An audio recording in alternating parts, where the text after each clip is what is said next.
while martial arts students prepare their combat gear before the unified exam. Teacher Chen Fan then warns martial arts students about the deadly risks of their exam and advises weak students not to take it. From his seat, Xu Jingming feels the warning is for him. He thinks about how he transmigrated to this world called Blue Star, a place with advanced technology but also ferocious beasts, so some humans awaken superpowers rated from F to S. He has an E-grade weak electricity ability, and its power is just like a simple stun baton. Just then, his classmate Huang Tian taps mockingly on his desk and calls him E-grade trash, suggesting he choose liberal arts instead and become a clerk. Before Xu Jingming can answer, a girl named Lin Qingli stands up and tells Huang Tian to mind his own business. Annoyed, Huang Tian scoffs at her and promises to show her who is best during the exam. Lin Qingli turns to Xu Jingming with concern, advising him to ignore Huang Tian and consider switching to liberal arts. Xu Jingming listens silently. In the Great Xia Kingdom, education is split into liberal arts for an ordinary life and martial arts for a dangerous path where students fight beasts to the death. He understands why his teacher and Lin Qingli are worried, but he also knows he cannot escape the constant threat of the beasts. He recalls kneeling and crying over his parents' bodies after a beast died, a memory that now strengthens his resolve to never be powerless again. So, with determination, he firmly declares he will still choose the martial arts exam. Later, Xu Jingming keeps practicing relentlessly with a long spear in a training hall, channeling his electrical ability. He executes powerful swings until, drained and yawning, he collapses onto the floor. Lying there, he thinks about his 2.5 years of spear training, which has only reached a beginner level, even after buying a technique called Lightning Gale Break for 300,000. He knows the death rate for students below D class increases every year. Still, he decides to fight with everything he has to get into a university. Just then, a blue holographic interface materializes in front of him displaying System Activating. He is startled and gets up. The notification asks if he wants to claim the newbie gift package. He realizes this could be the legendary cheating system for transmigrators, and grins. The system reveals that gift package includes an S-rank super ability and 200 ability points. He is momentarily speechless, knowing an S-rank ability is so rare and its bearers are instantly recruited by top universities and cultivated into powerhouses. With a determined grin, he claims the gift without hesitation. 3 system windows appear immediately, confirming the newbie gift package is claimed, 200 ability points are credited, and the system begins distributing his new S-rank ability, Purple Cloud Thunder God's Lightning. The power surges into his heart, causing great pain and making violent purple lightning tear through his body, and even his shirt rips apart from the energy. The energy explodes outwards, breaking the room and blowing out the window. This draws attention from the street below, where a woman points upwards, and a young man calls for the fire department.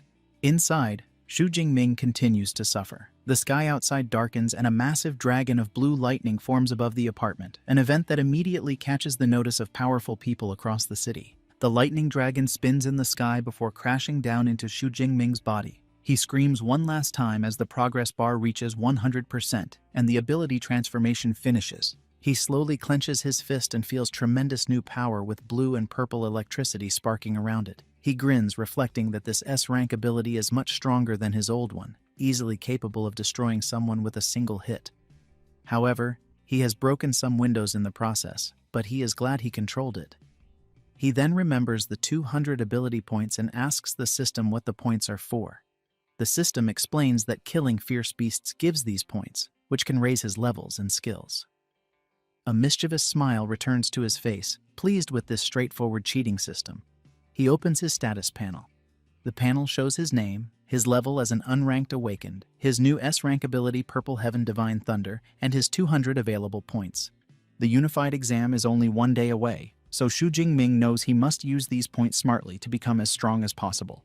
So, he immediately tells the system to allocate all the points for him. Xu Jingming reasons that every ability stems from the strength of the body and the clarity of the spirit, so he prioritizes raising his physique and spirit. The system processes the points, and the numbers for both attributes rise rapidly. Dark purple energy swirls around him as a dazed feeling washes over him, his vital energy and thoughts growing stronger. He tightens his fist, feeling the new power, and tests a punch which sends a vortex of blue and purple lightning shooting forward, far beyond his previous capability. The system confirms the upgrade, showing his physique at 141 and his spirit at 160. A confident expression forms on his face, realizing entry to an Awakener university should now be assured, though he wonders how he compares to the hundreds of thousands of other provincial candidates. He kicks his spear from the broken floor, slings it over his shoulder, and decides to test his new power at the martial arts hall. Just as he prepares to leave, 3 firefighters burst in, responding to a report of a fire. Xu Jingming calmly explains the disturbance was from his ability training. The lead firefighter, accustomed to such incidents involving awakened individuals, accepts this and withdraws with his team. Stepping outside, Xu Jingming is approached by a neighbor, Uncle Yang, who asks about the commotion. After a brief reassurance, Xu Jingming heads for the Thunderclap Martial Hall, a popular and free training facility for students. Inside the bustling hall, he notices a familiar group, including his cousin Tang Qi. After a brief greeting, he excuses himself toward the training rooms, leaving Tang Qi sensing something different about him. Her friend Xiaoya becomes excited, but Tang Qi quickly deflates the mood by revealing Xu Jingming only has an E-rank ability, casting a worried shadow over his decision to take the martial exam. Meanwhile, Xu Jingming enters an empty training room. The spear feels strangely light in his newly strengthened hands. He first tests his pure physical strength, thrusting the spear into the target. Shock fills him as the readout shows 321 calories, more than double the standard for an unranked awakened. He then channels his S-rank ability, Purple Heaven Divine Thunder. Purple and blue lightning erupts as he strikes again, the display flashing 3,021 calories. Joy rises in him. This output matches a mid-tier first-tier awakener. Gathering all his strength for a final strike, he unleashes a devastating attack. The spear, wrapped in concentrated purple lightning, hits the target, causing a massive explosion that shakes the entire hall. In the main stadium, students stumble, and Tang Qi's group follows the energy trail down a corridor. They meet Xu Jingming as he exits, spearhead wrapped in cloth, and he states he is heading home to prepare. Dismissing him, the group enters the training room and freezes. The advanced target is gone, replaced by a huge crater in the reinforced wall. Rubble litters the floor, and the room is utterly destroyed. Tang Qi, Xiaoya, and the others stare in stunned silence at the incomprehensible destruction. Xiaoya stares at the destruction inside the training room and exclaims in shock that even the advanced memory metal target has been blown apart. She believes such force would require an extremely intense attack and wonders if any high schooler in Jiangcheng could achieve this level of power. The brown-haired male friend rejects the idea immediately while touching the crater. He states that the remaining energy feels far too violent for a high school student and guesses that a powerful second-order ability user might have wandered into the student area by mistake. Another friend agrees and claims that even a genius from the provincial capital could not create such destruction, making it impossible for someone in their small city. Xiaoya suggests a different possibility. She mentions that the only person they saw leaving the area was Xu Jingming and wonders if he might be a hidden super genius. Her friends laugh at the idea and say she has probably been reading too many novels. Someone reminds her that Xu Jingming is an E-class awakened who should barely reach 300 calories with a full attack. Another friend insists the real expert must have left through the other corridor. The group turns to Tang Qi and asks what she thinks.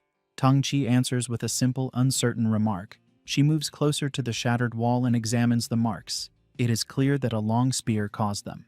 A flash of memory shows her cousin holding his spear, and suspicion rises inside her. She quietly questions whether Xu Jingming taking the martial arts exam is overconfidence or something much greater. The next morning, it is time for the martial arts exam. Dozens of buses stop before a large fortified exam venue, releasing students armed with different weapons. Xu Jingming walks with a calm and steady confidence, carrying his spear on his shoulder. A tall fence surrounds the exam grounds, and the students gather to look inside with mixed excitement and fear. One student mutters nervously about the strong beasts, and many agree that this year will be extremely difficult. A sharp and arrogant voice cuts through the crowd. A long-haired boy with a massive sword mocks the fearful students and says that anyone unable to defeat a unicorn rhinoceros is useless. Silence spreads among the group. Xu Jingming is standing with his best friend Liu Jie and wonders who the arrogant boy is. The ID display identifies him as Zhou Mingyang. Liu Jie explains that Zhou Mingyang is a famous genius with a B-class ability who already advanced to First Order, an achievement very rare among high school students. Xu Jingming looks at the prodigy with calm confidence and a competitive spark in his eyes. Just then, a loud voice calls for attention. A stern man with a scar introduces himself as Wang, the commander-in-chief of the exam. He stands on a military vehicle and reviews the rules. He states that the exam lasts 12 hours, from 9 in the morning until 9 at night. He gestures toward the huge ruined town ahead and explains that it is divided into 4 areas: outer, central, inner, and core. Students earn points by killing beasts, with stronger beasts giving higher scores. He warns that the core area is meant only for the strongest students and urges everyone to act within their limits and avoid unnecessary risks. Xu Jingming listens carefully and thinks about his own power. Before gaining his new strength, he would not have dared to enter anything beyond the outer area. Confidence floods him now, and ambition rises as he plans to push deep into the inner circle and possibly even test himself in the core area. Then, an announcement instructs students to collect their exam supplies. Xu Jingming and Liu Ji approach class teacher Chen Fan, who distributes tactical backpacks. Xu Jingming receives a smartwatch to track points, a pack containing energy bars, a drink, a medical kit, and a safety ball designed to produce a high-voltage barrier against beasts. Class teacher Chen Fan reminds him that his life holds the greatest importance and that using the safety ball early is always acceptable. Xu Jingming thanks him sincerely. Right after, a familiar voice calls his name. Lin Qingli runs over and invites him to join her team. Beside her stands Liu Jie, who promises to protect him during the exam. But another teammate objectifies the plan and complains that this is a competitive exam and argues that bringing an E rank awakened like Xu Jingming will lower their scoring potential. Another teammate agrees angrily, accusing Lin Qingli of changing the strategy. Their objections clearly show that they see Xu Jingming as a burden. Liu Jie becomes furious, yet Xu Jingming places a calming hand on his shoulder and gives a polite smile and declines the offer, saying he plans to enter alone. Lin Qingli looks worried but respects his choice and wishes him safety. The complaining student smirks and says they should find the strong Huang to join them instead. Xu Jingming watches them leave with a confident smirk, believing he is fully capable of securing a high score by himself. The official announcement marks the start of the martial arts exam. Numerous drones fill the air to broadcast the event live. The massive gates slide open, and students rush into the ruined city with battle cries. Tang Qi and her friends enter as well. A determined girl with a huge sword charges forward. Zhou Mingyang leaps ahead using his wind ability and quickly gains the lead. Xu Jingming stays calm. One steady step turns into a smooth run as he moves forward with his spear. He taps his smartwatch, and a holographic screen shows his identity and the real-time rankings. Zhou Mingyang already holds first place with 7 points. Xu Jingming looks at the leaderboard with a confident grin. The early kills only fuel his competitive desire. Many students begin fighting in the outer sections, yet Xu Jingming chooses a bolder strategy. He decides not to waste time and heads straight toward the high-risk core area. The ruined city grows darker and quieter as he runs deeper inside, and just then he sees a disturbing sight ahead. A student lies motionless in a pool of blood, and a green safety ball sits unused beside the body. Xu Jingming studies the gruesome scene and understands how sudden the attack must have been.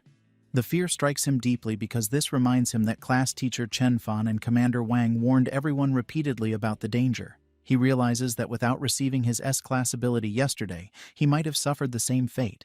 He finally accepts how brutal the martial arts exam truly is. He kneels beside the fallen student and uses the student's smartwatch to request retrieval of the body. The action feels solemn because he knows opportunities always come with danger. Just then, a faint noise reaches him from nearby ruins, and a clawed paw slowly slides into view from behind a broken wall. It turns out to be a large shadow cat with glowing purple eyes. Xu Jingming immediately understands the deadly situation. The beasts intentionally left the corpse untouched to lure in more victims, turning the entire area into a trap waiting to snap shut. The shadow cat lunges at Xu Jingming with its claws extended, but he remains perfectly calm and sidesteps the attack with a fluid motion. The beast lands gracefully, its glowing purple eyes fixed on him, and lets out a ferocious roar to intimidate its prey. Xu Jingming knows fierce beasts possess a special aura that paralyzes most first-time fighters with fear, a disadvantage wealthy families pay to overcome through early wilderness training. He feels completely unaffected by this pressure. He readies his spear as the shadow cat attacks again, and channels purple lightning into the weapon for a single swift thrust that pierces the beast's head and kills it instantly. Right then, his smartwatch confirms the kill of the unranked fierce beast and grants him 3 ability points, explaining that fierce beasts are divided into 9 ranks, from 1 to 9. Fierce beasts below the first rank are unranked, which corresponds to human awakened people. Realizing the fear aura has no power over him, and the beasts here award so little points, Xu Jingming decides there is little point in remaining in the outer area and resolves to head for the more dangerous central zone. He begins a journey deeper into the exam venue, cutting a path through unranked beasts like shadow cats, iron-furred pigs, and wolf-like creatures. Each kill grants him a steady 3 to 5 ability points, but he soon identifies a flaw in his approach, and that is, his new S-rank ability is so overwhelmingly powerful that it kills instantly, preventing him from honing his actual combat skills. He also considers the high energy cost, knowing he cannot maintain his S-rank power at full strength for even an hour, unlike his old E-rank ability. With the exam lasting 12 hours, he understands he must conserve energy for the core area and decides to rely solely on his spear technique for future fights. Just then, a new threat appears immediately in the form of a massive bipedal unicorn rhinoceros. The beast roars and charges, tossing a wrecked car aside with its immense strength. Xu Jingming stands his ground to meet the charge head-on. The powerful impact of the rhino's horn sends him flying backward, but he uses the momentum to flip in midair, positioning himself above the beast. He dives down, lands on its back, and plunges his spear deep into its skull with a single precise strike, defeating the massive creature.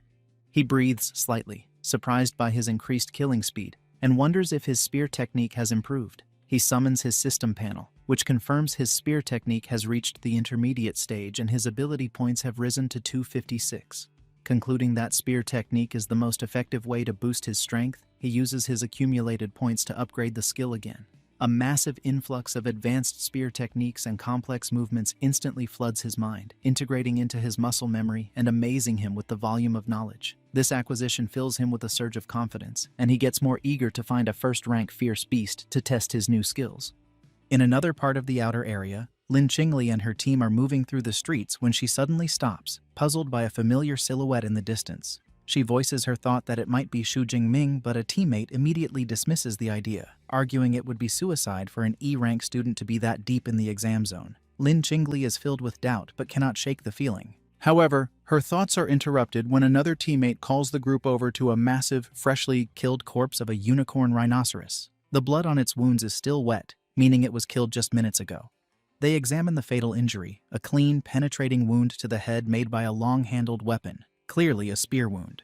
The pieces click together in Lin Qingli's mind, connecting the spear wound, the timing, and the silhouette. But her skeptical teammate scoffs at the suggestion, arguing that a unicorn rhinoceros is a beast only a C-rank awakener could defeat alone. To settle the argument, another teammate suggests checking the score rankings. Lin Qingli activates the leaderboard on her smartwatch, and her eyes widen in shock upon seeing Xu Jingming from Jiangcheng No. 2 High School in 46th place with 256 points. All her teammates are speechless with pure disbelief, refusing to accept that the E-rank student they looked down on is now in the top 50, and speculating it must be someone with the same name. Meanwhile, officials and VIPs are watching the exam on large screens far from the battlefield. They note the predictable strength of First High School, which dominates the top 10 ranks, and single out Zhou Mingyang, who is ranked first with 412 points, and seems to have secured the title of Jiangcheng's top student. One official even wonders if he can break into the provincial top 100, a feat no one from their city has achieved in years. Zhang Wenshan, the director of the Jiangcheng Education Bureau, agrees with a self-satisfied smile, calling Zhou Mingyang the city's ace and expressing confidence in his provincial success. He then turns to the principals of first and third high schools, praising their institutions. While praising the top schools, Director Zhang condescendingly tells Principal Zhao Yao of second high school that his school needs to work harder, noting their best student is only ranked 18th. Principal Zhao Yao sweats nervously, bowing and stamming his agreement while inwardly fuming. He knows only 8 of the top 50 students are from his school and mentally urges his top performers to improve. He then pauses, noticing the name Xu Jingming is unfamiliar.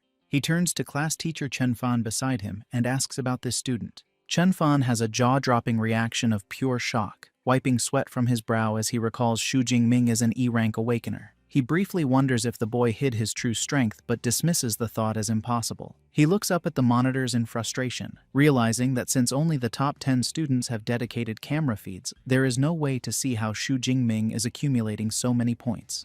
Back in the exam venue, Xu Jingming pushes through the outer area and arrives at the central zone, a place with a much higher danger level. He walks calmly through the streets, eats an energy bar, and observes that the number of fierce beasts has decreased because ranked beasts have developed intelligence and a sense of territory, making them more difficult opponents. Just then, his sharp senses suddenly pick up a presence, and his eyes narrow as he announces his target has arrived. An instant later, a powerful striped beast bursts through a pile of wrecked cars. The creature is a first-rank fierce beast, an arm-blade tiger, named for the sharp, blade-like bones on its forelimbs. Xu Jingming stands there completely unfazed, pleased with his good luck to encounter a first-rank beast so soon. With confident and eager expression, he readies his spear, declaring that this powerful opponent is the perfect test for his newly upgraded spear technique. The arm-blade tiger roars and lunges with its powerful claws, but Xu Jingming remains calm and holds his spear defensively. He deflects the initial pounce with a graceful spin, using the spear's shaft to parry and force the beast to recoil. He feels unimpressed by the first-tier beast's power, mentally taunting that it would take a Tiger King to make him exert real effort. This taunt seems to enrage the beast. He goes on the offensive, leaping forward with incredible speed to land a clean, deep strike on the tiger's shoulder. The injured beast roars in fury, and its eyes glow with a menacing teal light as it rises on its hind legs for a devastating swipe. Xu Jingming dodges with incredible reflexes, using the momentum to swing around a lamppost and avoid the claws, positioning himself for a counterattack. Acknowledging the beast's tenacious struggle, he decides to end the fight and channels his spear technique, Lightning Gale Break. A vortex of blue energy swirls around his weapon as he unleashes a devastating spinning attack, his body becoming a blur with multiple slashing arcs of light that tear through the tiger. The beast collapses, defeated. His smartwatch confirms the kill of a first-tier armored tiger and awards him 14 ability points. He notes with satisfaction that this is almost double the points from an unranked beast. A new perspective dawns on him, realizing the exam hall is a perfect treasure ground for him to level up, and he vows to harvest as many points as possible by hunting powerful beasts. Officials and teachers watching the live rankings see Xu Jingming tied for 32nd place with 328 points.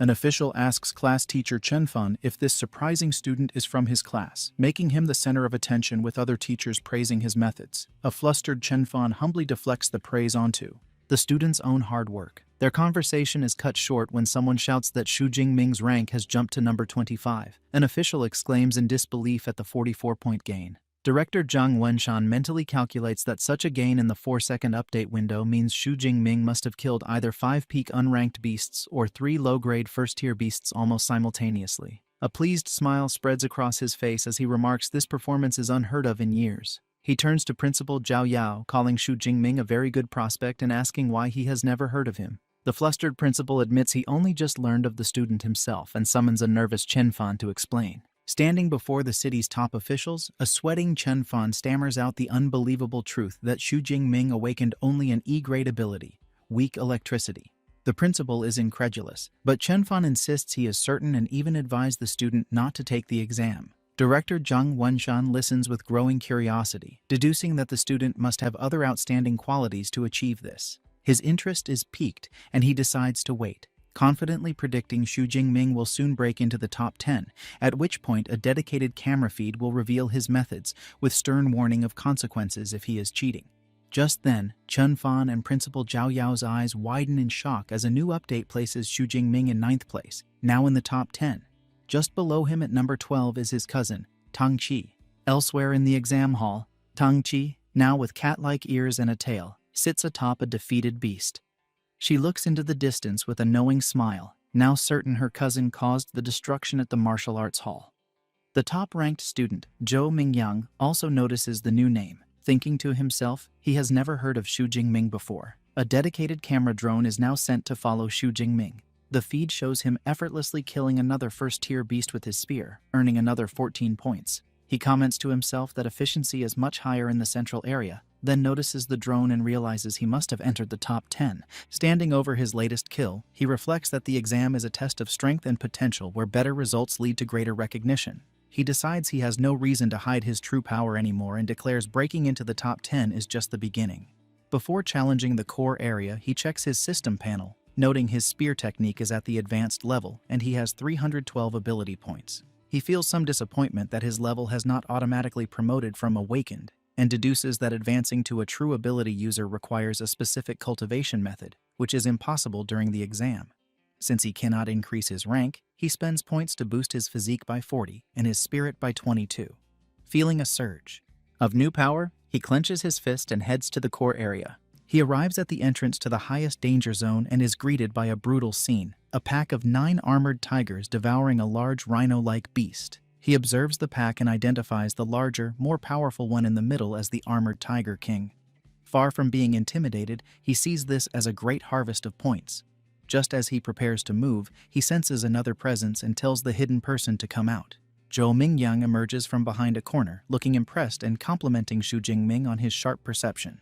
He admits he did not expect the mysterious student who broke into the top 10 to be him. Xu Jingming recognizes the top-ranked student and asks how he knew his identity. Zhou Mingyang explains he is familiar with every strong candidate who could enter the core area and deduced who he was based on his rapid rise. Zhou Mingyang reveals he has been watching the tiger pack and prepares to draw his sword.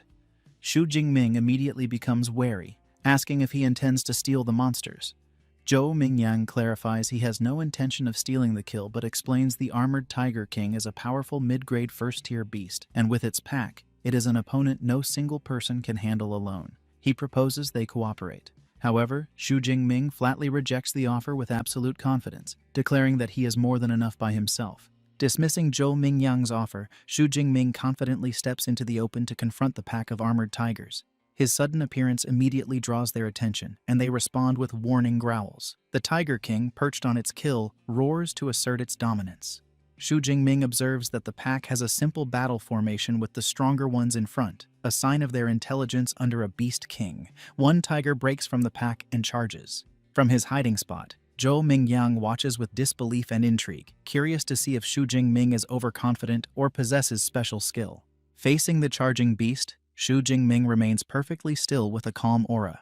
He begins to spin his spear with blinding speed, gathering energy before unleashing a devastatingly wide spinning sweep. A massive arc of force tears through the air, cutting through several tigers at once and sending a spray of blood across the street. System notifications instantly confirm the kills and award ability points. The lifeless bodies of the tigers collapse onto the pavement, the initial wave annihilated by a single strike. The armored Tiger King becomes enraged by the slaughter. Xu Jingming looks at the carnage with dissatisfaction, remarking that his physical strength is still lacking since he could not kill all the tigers in one blow. The remaining tigers, led by their enraged king, surround him. The Tiger King unleashes a deafening sonic roar meant to disorient its opponent, shattering nearby windows into a rain of glass. Even Zhou Mingyang, watching from a distance, clutches his head in pain from the blast. Xu Jingming stands completely unfazed, defiantly recognizing the intimidation attempt as useless against him. As the remaining tigers lunge from all sides, Xu Jingming meets their charge with fluid grace and deadly precision. He parries one attack and uses the beast's body as a springboard to launch into the air, avoiding another's jaws. The Tiger King charges the opening, but Xu Jingming is ready. Still airborne, he positions himself for a decisive overhead swing, bringing his spear down onto the Tiger King's skull with immense force, killing it instantly. A system notification confirms the kill of an upper-rank first-order Armblade Tiger and awards him a massive 20 ability points. Zhou Mingyang is left utterly dumbfounded in his hiding spot, sweating and wide-eyed. He cannot believe one person single-handedly eliminated the entire pack, wondering what kind of monster Xu Jingming truly is. Xu Jingming feels ecstatic about the huge harvest of ability points and excitedly wonders how many more he can accumulate before the exam ends. Knowing more points mean more power, he decides to hurry and find the next group of beasts. Zhou Mingyang runs out from his hiding spot, demanding to know how Xu Jingming crushed the tigers with just a spear and asking if his ability is a reinforcement type. Without stopping, Xu Jingming simply leaps away, calling back that he is a lightning type. Zhou Mingyang is left fuming, not believing the answer and clenching his fist in frustration. He then realizes Xu Jingming's score must have skyrocketed and checks the leaderboard on his smartwatch. To his absolute horror, he sees Xu Jingming in first place with 1122 points, having completely surpassed his own second-place score of 985, leaving him screaming in frustration. Back in the audience stands, the officials erupt with excitement. Director Zhang Wenshan stands up and declares that Xu Jingming's high-level spearmanship confirms he is a genuine genius. He claps a beaming Principal Zhao Yao on the shoulder, announcing that with Xu Jingming representing them, Jiang Cheng can definitely get a student into the provincial top 100. He promises additional resources for second high school after the exam, much to the principal's tearful delight. Principal Zhao Yao is overcome with emotion, thinking about the huge surprise Xu Jingming has been, finally giving his school its day to shine. 3 hours later, in the core zone, Zhou Mingyang walks through the streets looking confused by the absence of fierce beasts. A voice from behind suggests he ask the #1 ranked student. He turns to see his cousin Tang Qi, along with other top-ranked students Wu Hao and Meng Di. Tang Qi points to the empty streets, explaining that Xu Jingming has already killed all the beasts, forcing them to team up because they could not find any to fight. Zhou Mingyang is stunned, finding it impossible to believe one person cleared the entire core zone. Tang Qi tells Zhou Mingyang he has not been a ranked ability user for long and proves her point by showing him the leaderboard on her smartwatch. Zhou Mingyang's eyes widen in disbelief at the astronomical number next to Xu Jingming's name, 3,435 points, more than triple his own score. Tang Qi calmly explains the math, noting that subtracting the roughly 700 points from the central zone, Xu Jingming earned over 2,500 points in the core zone alone, meaning he single-handedly killed almost 200 fierce beasts there. A bead of sweat rolls down Zhou Mingyang's face as he realizes the truth. Xu Jingming was not afraid of someone stealing his kills, but had planned to monopolize the entire core zone from the beginning. Wu Hao explains their current situation, stating that with only a few hours left, the remaining top students have formed a team to brave the innermost core zone, a place filled with upper-rank beasts and even a second-order beast king. He acknowledges that going in alone would be suicidal. Meng Di then formally invites Zhou Mingyang to join their team. With no other option, he agrees. In a quiet, moonlit rooftop, Xu Jingming sits alone atop a massive pile of slain beast corpses, his spear planted beside him. His supplies are completely exhausted, and the exam is nearing its end, but his hunt for power continues. He decides he must go deeper into the innermost core zone to get more ability points, knowing it holds second-order fierce beasts. Before that, he decides to strengthen his power one last time and pulls up his system panel, revealing a staggering 2413 accumulated ability points. With a mischievous grin, he channels the points into an upgrade. The power surges through him, while he stands over the corpse of a monster, letting out a breath of relief. He feels confident that with this final boost, he can handle the combat exam's finale. Meanwhile, the other top students also sprint towards the final area. Simultaneously, deep within the innermost zone of the exam venue, a terrifying new beast emerges from the ruins. It is a massive, white-furred creature with glowing red eyes and dangerous red crystals on its back, identified as a bloodthirsty, savage bear. Xu Jingming arrives on the scene, calm and ready with his spear, wondering what kind of second-order fierce beast the exam has arranged for him this year. At the same time, the team of top-ranked students reaches the innermost core zone. They immediately see the savage bear and recognize its incredible power as it smashes a wrecked car with a single swipe of its paw. Zhou Mingyang exclaims they are in big trouble, and Meng Di explains the beast has a hide as tough as E-grade alloy, impervious to missiles, and a single strike could kill them all instantly.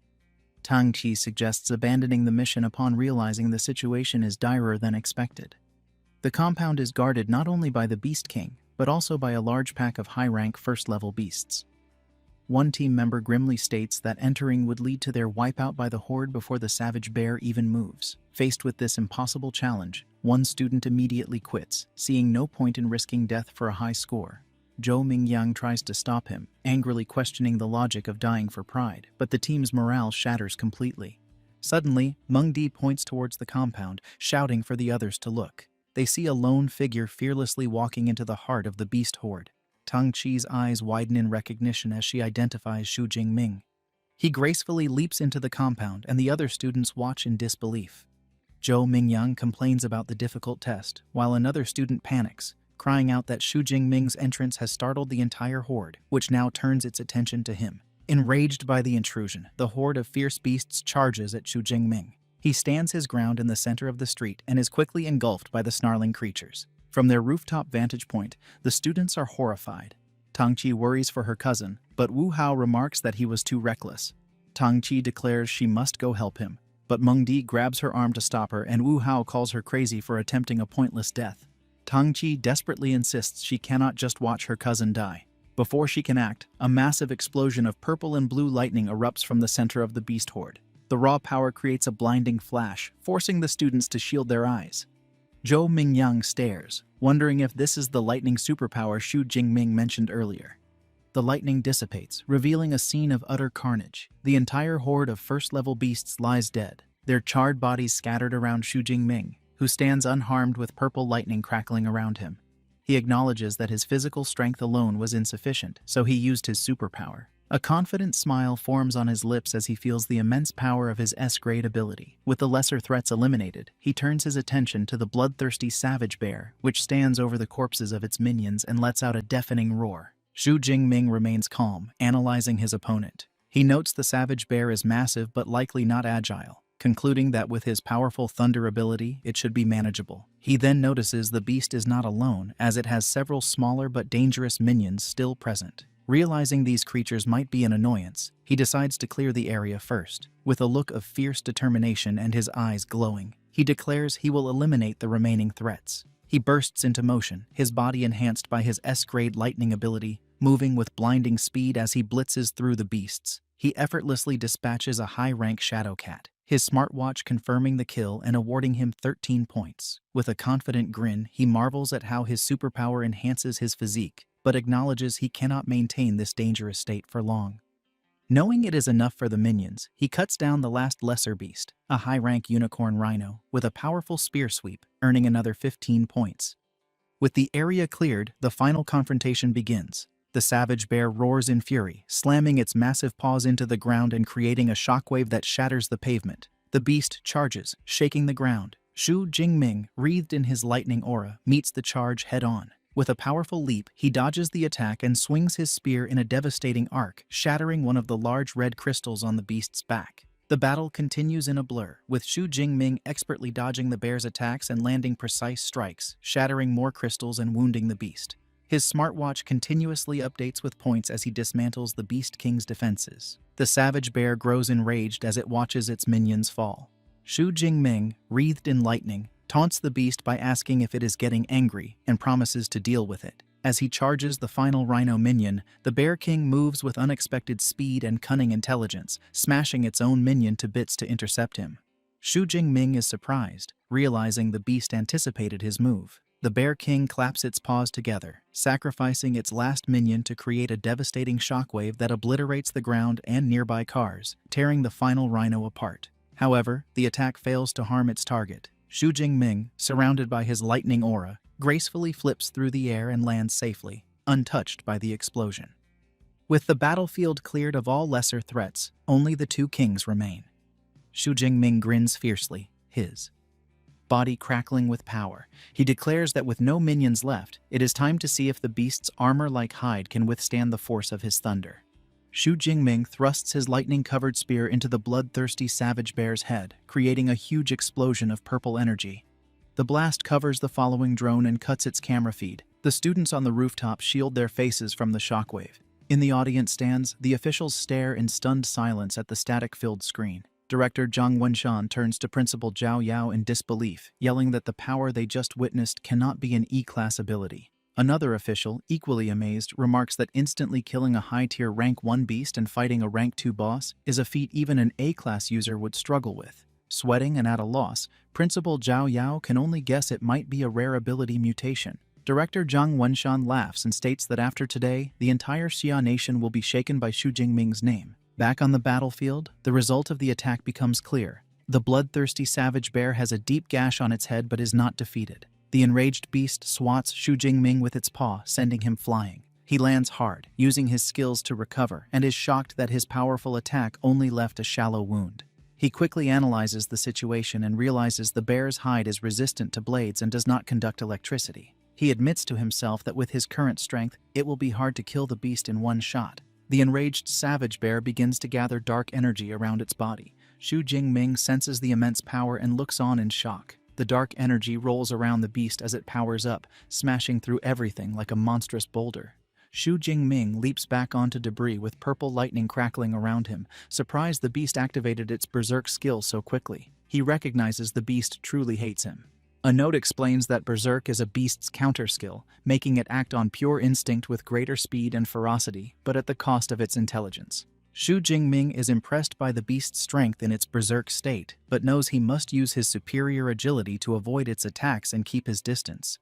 He dodges the beast's relentless lunges and channels lightning into his spear to thrust a blast of energy at its side. The electric shock freezes the massive creature for a crucial second, creating the opening he needs. With the beast stunned, Xu Jingming's eyes glow as he prepares his ultimate attack. He raises his hand, gathering a massive amount of purple and blue energy, and calls on the full power of his S-rank ability, 9 Heaven's Divine Lightning. A huge torrent of divine lightning comes down from the sky, slamming into the bloodthirsty savage bear and engulfing it in a crackling energy blast. When the light fades, the massive beast lies motionless with smoke rising from its charred body. Xu Jingming stands over it with a confident smile, purple lightning dancing around his fingertips. He remarks that even the thickest defense could not withstand half a minute of his purple divine lightning. However, the battle is not over. The beast's eye snaps open, glowing with a furious red light, and it lunges with a final desperate roar, its jaws open for a bite. The electrical power surging through its body causes temporary paralysis, freezing it just inches from its target. Seeing his chance, Xu Jingming calmly states it is time, and gathers all his remaining power into his spear. His eyes glow as he channels his ultimate technique, Lightning Gale Break, unleashing a massive sphere of lightning that slams into the paralyzed beast's open mouth. The immense explosion creates a vortex of power that tears through the beast from the inside, forming a huge crater in the street. The force of the blast finally brings the mighty second-order beast down for good, its massive body collapsing onto the pavement. A system notification confirms the kill and awards him 124 ability points. Kneeling beside the Beast King, Xu Jingming breathes a sigh of relief and reflects that the final battle is over. He is pleased with the power of his upgraded Lightning Gale technique. A triumphant smile spreads across his face as he notes the battle, though only lasting 2 minutes, was the most exhilarating he has ever experienced. He then wonders how many points he will get after clearing out all the beasts in the core area. The exam ends as night falls. Back in the audience stands, the final results display on the main screen, and the crowd roars. In first place is Xu Jingming with an unbelievable score of 10,835 points. In a distant second is Zhou Mingyang with 1,113 points, followed by Wu Hao with 945. The officials are ecstatic. Director Zhang Wenshan, Principal Zhao Yao, and teacher Chen Fan leap to their feet, cheering. They celebrate that Xu Jingming not only broke their city's record, but the entire Jiangcheng province record, calling him a genius. They recall last year's provincial champion scored just over 8,000 points and declare that Xu Jingming has practically pre-booked this year's champion title. Xu Jingming stands amidst the destruction of the core area and notes there is not much time left in the exam. He reflects on his accomplishments with a confident smirk, having killed all the fierce beasts in the inner circle and core area. With time remaining, he decides to return to the central area to kill as many beasts as possible. As he walks back, he passes the rooftop where the other top students are gathered, and they stare in disbelief. Tangxi feels amazed that her cousin killed a Tier 2 Beast King, while Zhou Mingyang wonders why Xu Jingming is returning when he already holds first place. Meng Di correctly guesses he is heading back to the central area, and the group freezes at the thought that he might clear the entire field. Zhou Mingyang realizes that with Xu Jingming's speed he could do it and warns that if they stay any longer they will get 0 points, ending their alliance and rushing off. The others follow in a panic. 1 hour later, an official announcement echoes across the venue, marking the end of the 2037 Jiangcheng Martial Arts College entrance examination. Killing beasts no longer counts, and all candidates must return. Tangxi wipes sweat from her brow with relief. Elsewhere, a student despairs over missing one last beast, while another celebrates barely passing. Xu Jingming stands over his final kill, feeling annoyed the exam ends before he can hunt more. Soon, the students exit the exam venue. Guards greet them, and their faces show a mix of exhaustion and relief. Outside, Tangxi's friend Xiaoya is still reeling from Xu Jingming's displayed power. She clings to Tangxi and asks for the 3rd time if Xu Jingming is really her cousin. Tangxi confirms he is. Xiaoya's crush returns, and with a blush, she begs Tangxi for his contact information. Tangxi reminds her that just yesterday she showed no interest, but Xiaoya quickly says things are different now that he is first in the exam. Their conversation is interrupted by a commotion as someone shouts that Xu Jingming is coming out. A massive crowd of students swarms the exit, desperate to see the new champion. Xu Jingming emerges from the gate with a calm expression and his spear on his shoulder, meeting cheers and congratulations. Some students jokingly ask him to give them 100 of his points. He smiles and waves as he walks toward the buses. In the crowd, Wu Hao and Zhou Mingyang watch the scene. Wu Hao remarks that Zhou Mingyang should have been in that position, but Zhou Mingyang humbly replies he is content with his score, admitting he never knew second high school could produce such a monster. Before Xu Jingming can board the bus, Principal Zhao Yao stops him to congratulate him and introduces him to Director Zhang Wenshan. The director informs Xu Jingming that he wants to give him a ride personally. Xu Jingming realizes it is for the best, knowing the bus ride would be full of questions. He gets into a sleek black car with the officials, which speeds away. Inside the car, director Zhang Wenshan asks Xu Jingming which superpower university he wants to attend. Xu Jingming admits he has been so focused on increasing his strength that he has not thought about it. The director assures him that with his results, any university would be within his reach, but he advises that half of the country's high-level superpower users graduate from the top 3 universities and recommends he consider them. Director Zhang Wenshan details the top 3. First is Qingjing Superpower University, which is affiliated with the government and allows graduates to directly enter the system and serve the country. Next is Modu Superpower University, known for its excellent resources and elite clubs. Finally, there is Jin City Superpower University, which has a long history and strong faculty. He explains that all 3 have top-tier cultivation methods that are not publicly available. Xu Jingming listens intently and understands that awakened individuals need these special methods to become true superpower users. He asks what makes a top-tier cultivation method special, and the director explains that with a beginner method it would take 3 to 4 years to advance, but with a top-tier method it only takes half a year. He reassures Xu Jingming that with his results, he will qualify for special admission from even the top 3 universities. After being dropped off by the officials, Xu Jingming arrives back at his apartment late at night. The next day, he showers and feels refreshed. He checks his system panel and sees he has 2534 ability points remaining, which he believes is enough for his needs at a superpower university. As he dries off, he wonders if there will be beast-killing competitions after he enrolls, deciding he will have to enter the wilderness to continue growing stronger. Meanwhile, his cousin Tang Qi arrives at his apartment with her mother, Xu Qingwen. Tang Qi notices the door is broken and decides it is a perfect chance to sneak in and surprise him. They enter, and Tang Qi cheerfully shouts a surprise greeting. Her timing is terrible because Xu Jingming, wearing only a towel, has just stepped out of the bathroom. He is shocked to see his aunt and cousin. His aunt, equally flustered, asks what he is doing, while Tang Qi is left blushing and speechless. His aunt then sees the ruined apartment and angrily asks how it got into such a mess. A flashback explains that after his parents passed away, his aunt stayed with him, taking good care of him and providing the warmth of a home, even occasionally feeding him his favorite meals. After the initial shock, Xu Jingming sits with his aunt and cousin. His aunt, Xu Qingwen, expresses her relief, admitting she was incredibly worried when she learned he was taking the martial arts exam. Now that she sees he is unharmed, she feels relieved and reassures him his score is not important. Xu Jingming becomes confused and asks if Tang Qi did not tell her the results. Tang Qi winks, saying it is better if he tells his aunt himself. With a bashful smile, Xu Jingming tells his aunt he did quite well, scoring over 10,000 points. The news is so shocking that his aunt spits out her drink. She coughs and asks him to repeat his score. Tang Qi confirms it is true, telling her mother he scored 11,124 points. His aunt bursts into tears of joy and pulls him into a tight hug, exclaiming that the Xu family finally has a successor and his parents in heaven must be so proud. Meanwhile, in a high-tech conference room, university recruiters are reviewing the results.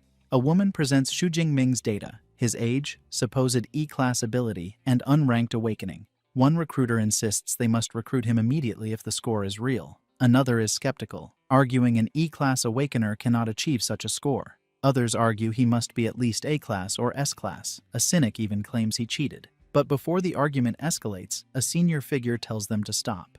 Right then, the woman with a commanding presence instructs the team to list Xu Jingming as an S-class special recruit for now and declares she will personally go to Jiangcheng to investigate. The day after the exam, Xu Jingming receives a notification that the Jiangcheng Province Martial Arts exam rankings are out. He learns he placed first with an astonishing 11,124 points. A look of surprised delight spreads across his face as he celebrates becoming the provincial top scholar. News of his success quickly spreads online, dominating hot search topics. The public debates how a dark horse from Jiangcheng could become the top scholar, with many questioning how someone with a supposed E-class ability achieved such a score. Skeptics demand to see the exam video for proof. In response, an award ceremony is held where Principal Zhao Yao addresses the media. A female reporter directly asks him to explain the authenticity of the results. Principal Zhao Yao confidently states the school's website has uploaded the exam video, confirming its fairness. Viewers are amazed upon watching the footage, exclaiming how Xu Jingming pierced a Tier 1 rhinoceros skull with a single shot. displaying power stronger than a Tier 1 superhuman. They question how this is possible with an E-Class lightning ability. Principal Zhao Yao beams and assures everyone the video proves the results are real, praising Xu Jingming as the first student from Zhangcheng to achieve top scholar status. He then presents a massive check for 1 million yuan to Xu Jingming, announcing this cash reward along with superpower training methods is a gift from the City Education Bureau. He adds that the city government will provide an equivalent bonus and a luxury villa. Reporters eagerly capture the moment. Meanwhile, a commanding woman with 2 bodyguards stands by a car and remarks that while Jiang Cheng released the footage, it does not guarantee Xu Jingming avoided performance-enhancing drugs. She states the most crucial step is to confirm his superpower level. Back at the ceremony, director Zhang Wenshan asks teacher Chen Fan why the day's protagonist has not yet arrived. Teacher Chen Fan smiles, explaining he just spoke with Xu Jingming, who said he is still training at the martial arts gym. The director laughs, finding it extraordinary the new top scholar is still training after the exam. With Xu Jingming on his way, the scene shifts to a meeting room where Principal Zhao Yao nervously serves tea to 3 intimidating figures he addresses as teachers. When one casually dismisses the tea, Principal Zhao Yao sweats, thinking about the powerful aura from these high-level superhumans that makes his heart tremble. The 3 individuals are recruiters from the nation's top superpower universities, and the air is tense with their immense spiritual pressures ready to clash. The woman with short grayish-purple hair, Zhang Zhaoyue, the director of admissions for Modu Superpower University, breaks the silence. She coyly asks her rivals who they are targeting. The woman in a light blue dress, Su Yun from Qingjing Superpower University, tells Zhang Zhaoyue not to play dumb and confidently declares that as long as his results are genuine, Qingjing University will have him. The man with long black hair, Wu Yuan from Jin City Superpower University, scoffs at her claim, stating Jin City University will recruit him. As sparks of energy crackle between them, Zhang Zhaoyue thinks recruiting top scholars always involves clashing with other elites. Just as the tension peaks, the door slides open and Xu Jingming enters with his spear over his shoulder. He calmly greets the 3 powerful figures as teachers. His sudden arrival surprises the recruiters. Zhang Zhaoyue observes him with interest, noting his spirit is full and he carries his weapon, a sign he has not relaxed his training. She is impressed he did not falter under the combined pressure of 3 high-level superhumans. Principal Zhao Yao formally introduces the recruiters, Director Zhang Zhaoyue from Modu University, Director Su Yun from Qingjing University, and Minister Wu Yuan from Jin City University. Zhang Zhaoyue speaks first, complimenting his stunning combat techniques in the exam video, but gets straight to the point, asking why his superpower no longer seems to be the E-Class weak electricity and requests an explanation. Expecting this question, Xu Jingming calmly explains that before the exam, while training at home, he was struck by natural lightning and his superpower became much stronger. Wu Yuan and Su Yun immediately conclude it sounds like a superpower mutation. Zhang Zhaoyue then suggests Xu Jingming probably does not know the true level of his mutated superpower. She has brought a superpower detection instrument and invites him to try it. She presents a glowing circular device and tells him to use his superpower on it. Xu Jingming places his hand on the instrument and unleashes his power. A massive, violent surge of purple and white lightning erupts from him, covering the device. Su Yun is visibly shocked by the sheer force. The detection device completes its scan, identifying the superpower as Purple Cloud Divine Thunder. But as it tries to assign a rating, it beeps erratically and cracks appear. In a flash of golden light, the instrument overloads and explodes into pieces, sending arcs of electricity across the room and startling everyone.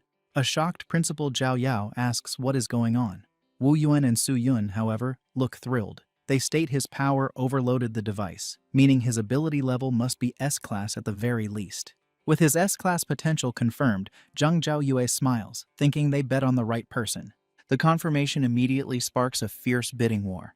Wu Yuan from Jin City University is first to make an offer, shouting his university will give Xu Jingming a 4 million yuan admission bonus, a full set of C-Class equipment, and free access to all superpower training methods for all 4 years. Su Yun from Qingjing University scoffs at his offer and presents her own proposal, a 5 million yuan admission bonus and free access to all their S-Class superpower training methods and combat techniques for 4 years. Xu Jingming is taken aback by her generous offer. Finally, Zhang Zhaoyue from Modu Superpower University makes her move. She states Modu does not offer cash bonuses or equipment but can match the other offers on cultivation methods. Then she reveals her trump card, adding they will also provide an S-Class cultivation resource annually. The mention of an S-Class resource leaves both Wu Yuan and Su Yun in complete shock.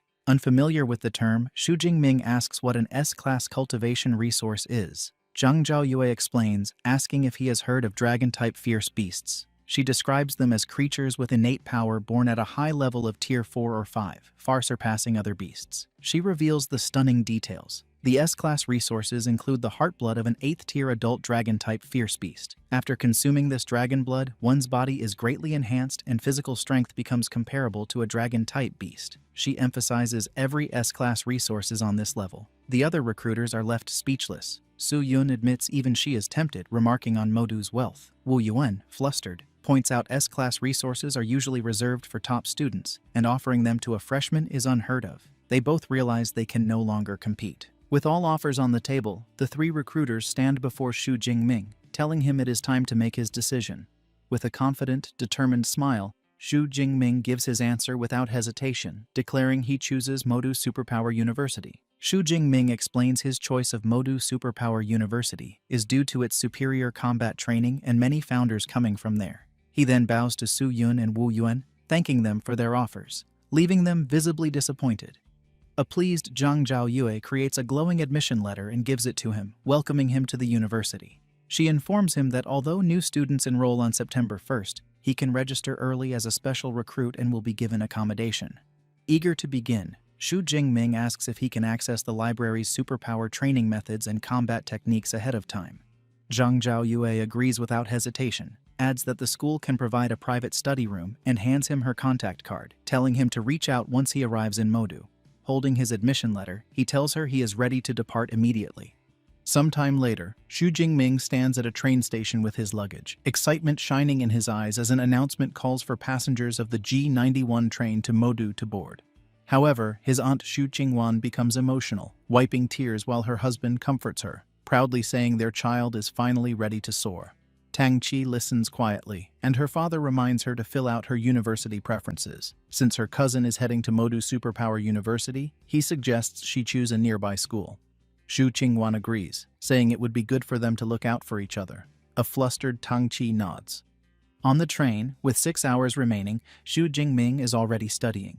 He reflects that the most important exam reward is the Universal C training method. He identifies it as an intermediate-level technique and notes that with his spiritual power of 180, it took half a day to memorize. Following the method, he sensed the special world energy on his first day of practice, unlocking a new option on his system panel showing a plus sign next to his level, meaning he can advance from awakened to superpower user. Even so, he refuses to level up now, deciding higher-tier methods provide better breakthroughs, and he should wait until he reaches university. Upon arriving in Modu, Xu Jingming is stunned by the university campus. The moment he enters, he sees its vast scale stretching into the distance. Director Zhang Zhaoyue arrives in a red sports car, waves him over, and takes him to handle admission procedures. As they drive through rows of blooming cherry trees, she proudly explains the campus covers 40,000 mu, and even visiting students cannot explore it all in one day. Xu Jingming is impressed, stating seeing the campus firsthand is far beyond his expectations. After a quick registration, Zhang Zhaoyue hands him his new student ID, an all-in-one card used for access and payments. As they head toward his accommodation, Xu Jingming recalls dorms from his past life, cramped rooms and shared apartments. But nothing prepares him for what he sees next. He freezes before a magnificent villa. Zhang Zhaoyue explains that every student lives in a villa, with luxury determined by their exam score. As the provincial top scorer, he receives the most luxurious model, over 800 square meters. She informs him the villa is for 2 people with an upper and lower floor, so he and his future roommate will each have private space. Xu Jingming thinks having a roommate is better than living alone, though part of him still misses the warm chaos of the crowded dorms from his orphaned childhood. Inside the villa, Zhang Zhaoyue sits down with him and explains 2 important university systems, the credit system and the mentor system. She begins with credits. Everything at Modu is purchased with credits, from meals to high-end equipment, with 1 credit worth about 10,000 Xia Kingdom currency. She says students receive a fixed annual amount based on their rating, and as an S-Class student, he receives 100 credits for the year. To demonstrate, she summons a small spherical robot named EVA. It floats and projects a message confirming his balance. The director introduces EVA as the AI in every dorm, explaining its main body is the central school AI, and the dorm units are subunits. But even a subunit is a level 4 AI capable of managing nearly all daily needs. Xu Jingming is stunned by the level of technology on Blue Star. Zhang Zhaoyue then explains the mentor system. Every student can choose a mentor they admire and request guidance, though the mentor must agree. Xu Jingming is intrigued and asks if personal guidance is possible. She confirms this for freshmen, adding that all mentors are high-level superpower users. Many with original combat techniques they pass only to official disciples. She reveals that 4 mentors specialize in the lightning element. Her strongest recommendation is Yang Zhentian, the dean of the Weaponry Academy. At her command, EVA projects his profile, a 52-year-old Tier 7 high-rank superpower user with an A-rank lightning ability, a master of many weapons, especially the spear, earning him the title Thunder Spear, and a warrior who once fought an 8th-tier demonic whale for 3 days and nights before killing it. She lists the other 3 mentors, but leaves the decision to him. Xu Jingming studies the information, and a confident smile appears. Dean Yang Zhentian is not only a lightning ability user, but also a spear specialist, making him the ideal mentor. Having chosen, Xu Jingming heads to the mentor residential area, a serene compound of traditional buildings surrounded by forest. Arriving at the grand gate of Yang Zhentian's residence, he notes that a mentor's home far surpasses the student villas. Before he can enter, a young man with brown hair leaning against a stone lion asks if he is also seeking mentorship. The young man seems surprised that Xu Jingming is still unawakened, assuming he must be a special recruit. After confirming, he remarks that previous special recruits were usually mid- or high-rank Tier 1 users. He introduces himself as Tan Mingyang, a junior from the Weaponry Academy. Xu Jingming introduces himself as a freshman who just registered. Tan is impressed, saying he is quick to pursue mentorship and explains most freshmen only learn about this after the freshman competition. He elaborates that the competition is a university tradition held days after registration where all teachers watch, and high performers are chosen by mentors. Trying to become the dean's disciple right after enrollment is nearly impossible. Xu Jingming thanks him for the explanation and asks if Tan is also seeking mentorship from teacher Yang. With a sigh, Tan confirms he has visited multiple times over the past 6 months but has always been turned away, though he decided to try once more. Before he can finish speaking, the large doors open and a middle-aged man, likely a butler, appears. Tan jumps in surprise. The butler greets them and informs them teacher Yang is waiting inside, inviting them to follow. Tan is stunned by the sudden warmth, wondering if this is finally his chance. The butler leads them into a training hall where 2 men stand.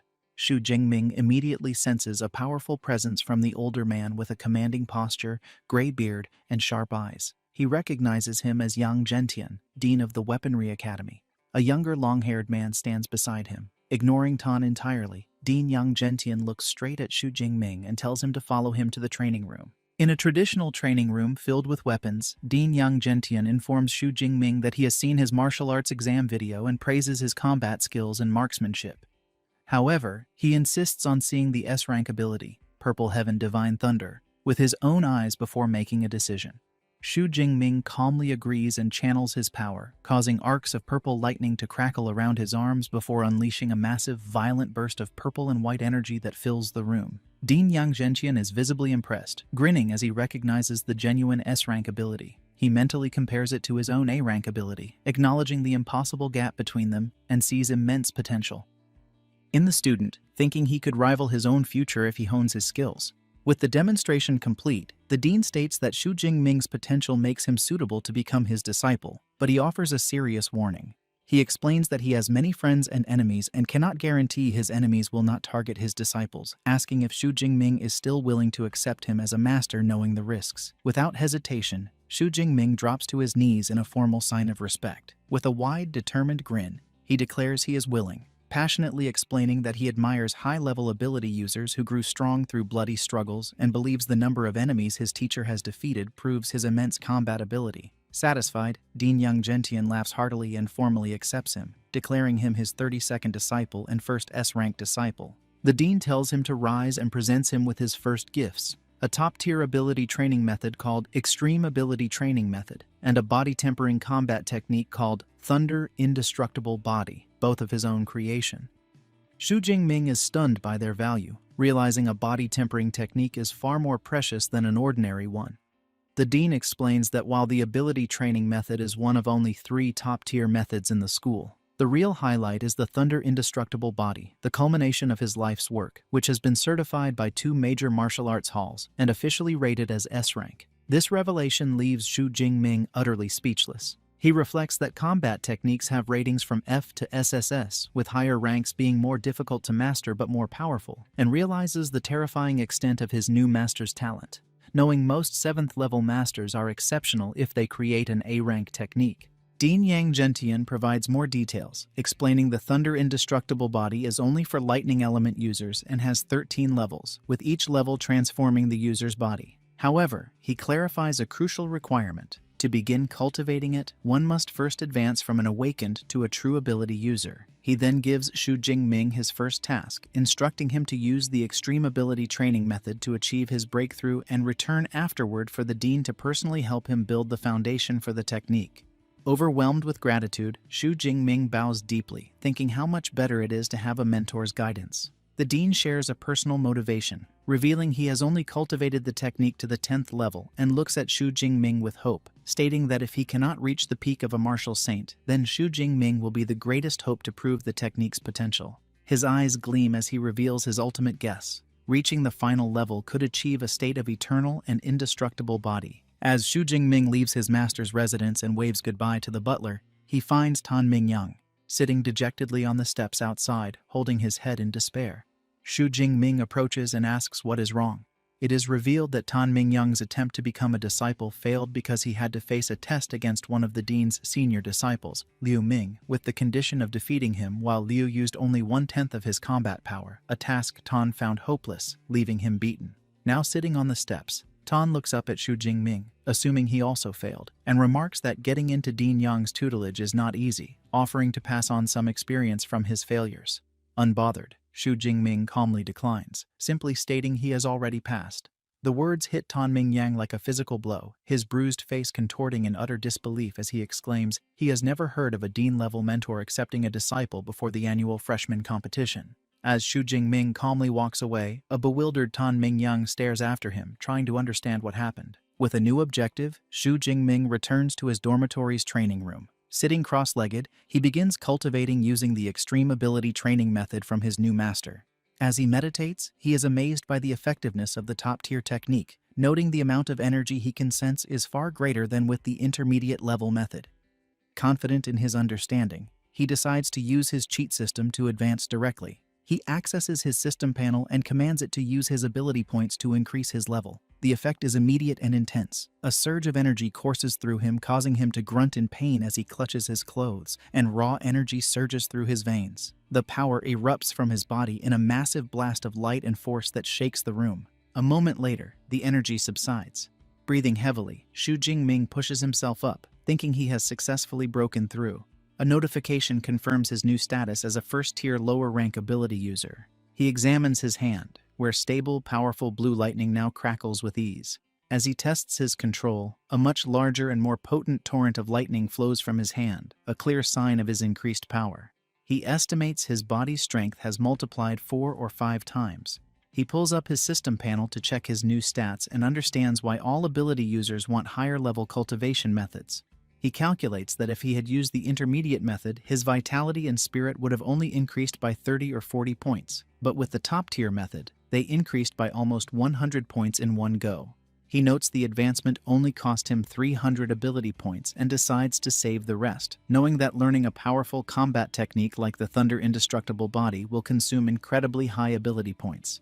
With his breakthrough complete, Xu Jingming is ready for the next stage and thinks about visiting the school's library. The next day, he returns to his master's residence. Dean Yang Gentian is utterly astonished to see him, questioning how he could have advanced so quickly. The dean paces, remarking that in his 20 years of teaching, even the best geniuses took significant time to transform into an ability user, and it has been less than 24 hours since Xu Jingming received the manual. With a bashful smile, Xu Jingming admits that perhaps the only thing he can be proud of is his advancement speed, and adds that when he tried to begin cultivating the Thunder Indestructible Body, he found even the introductory part challenging. The dean listens and explains the process. Forging the foundation involves using the blood of a lightning element beast as a guide, combined with one's own lightning to temper the muscles and bones. He emphasizes that the final strength of the technique is related to the grade of the beast's blood used. Now that Xu Jingming has advanced, the dean declares he will help him forge the foundation that very day. He reveals that high-level lightning beasts are rare, and his original plan was to use the blood of a 7th-tier storm giant bear. But after learning Xu Jingming was entitled to one S-rank resource annually, he made a special request. He decided to combine the resources and pleaded with the university's principal to grant an even more precious SS-rank resource. He then reveals a small vial containing glowing red essence blood of an 8th-tier thunder tyrannosaurus. Xu Jingming is deeply moved that his new teacher and the principal would go to such lengths for him, accepts the vial, and vows to repay this kindness many times over. Pleased, the dean says they should begin immediately. They move to a training room where a shirtless Xu Jingming kneels. The dean uncorks the vial and pours the potent glowing red blood onto Xu Jingming's head and back. Xu Jingming grits his teeth, groaning as the substance makes contact. The dean warns him to bear with it, explaining the blood is highly toxic to low-level users and the intense pain is expected. Next, the dean prepares to use his own power to help, telling Xu Jingming he will now use his A-rank Windfire True Thunder to forge the foundation, and that the amount he can absorb is up to him. The dean unleashes his power, a torrent of violent red lightning, and directs it into Xu Jingming's body. The energy surges through him, causing glowing red patterns to spread across his back and chest. The agony builds until Xu Jingming throws his head back in a raw scream, his entire body trembling under the overwhelming force.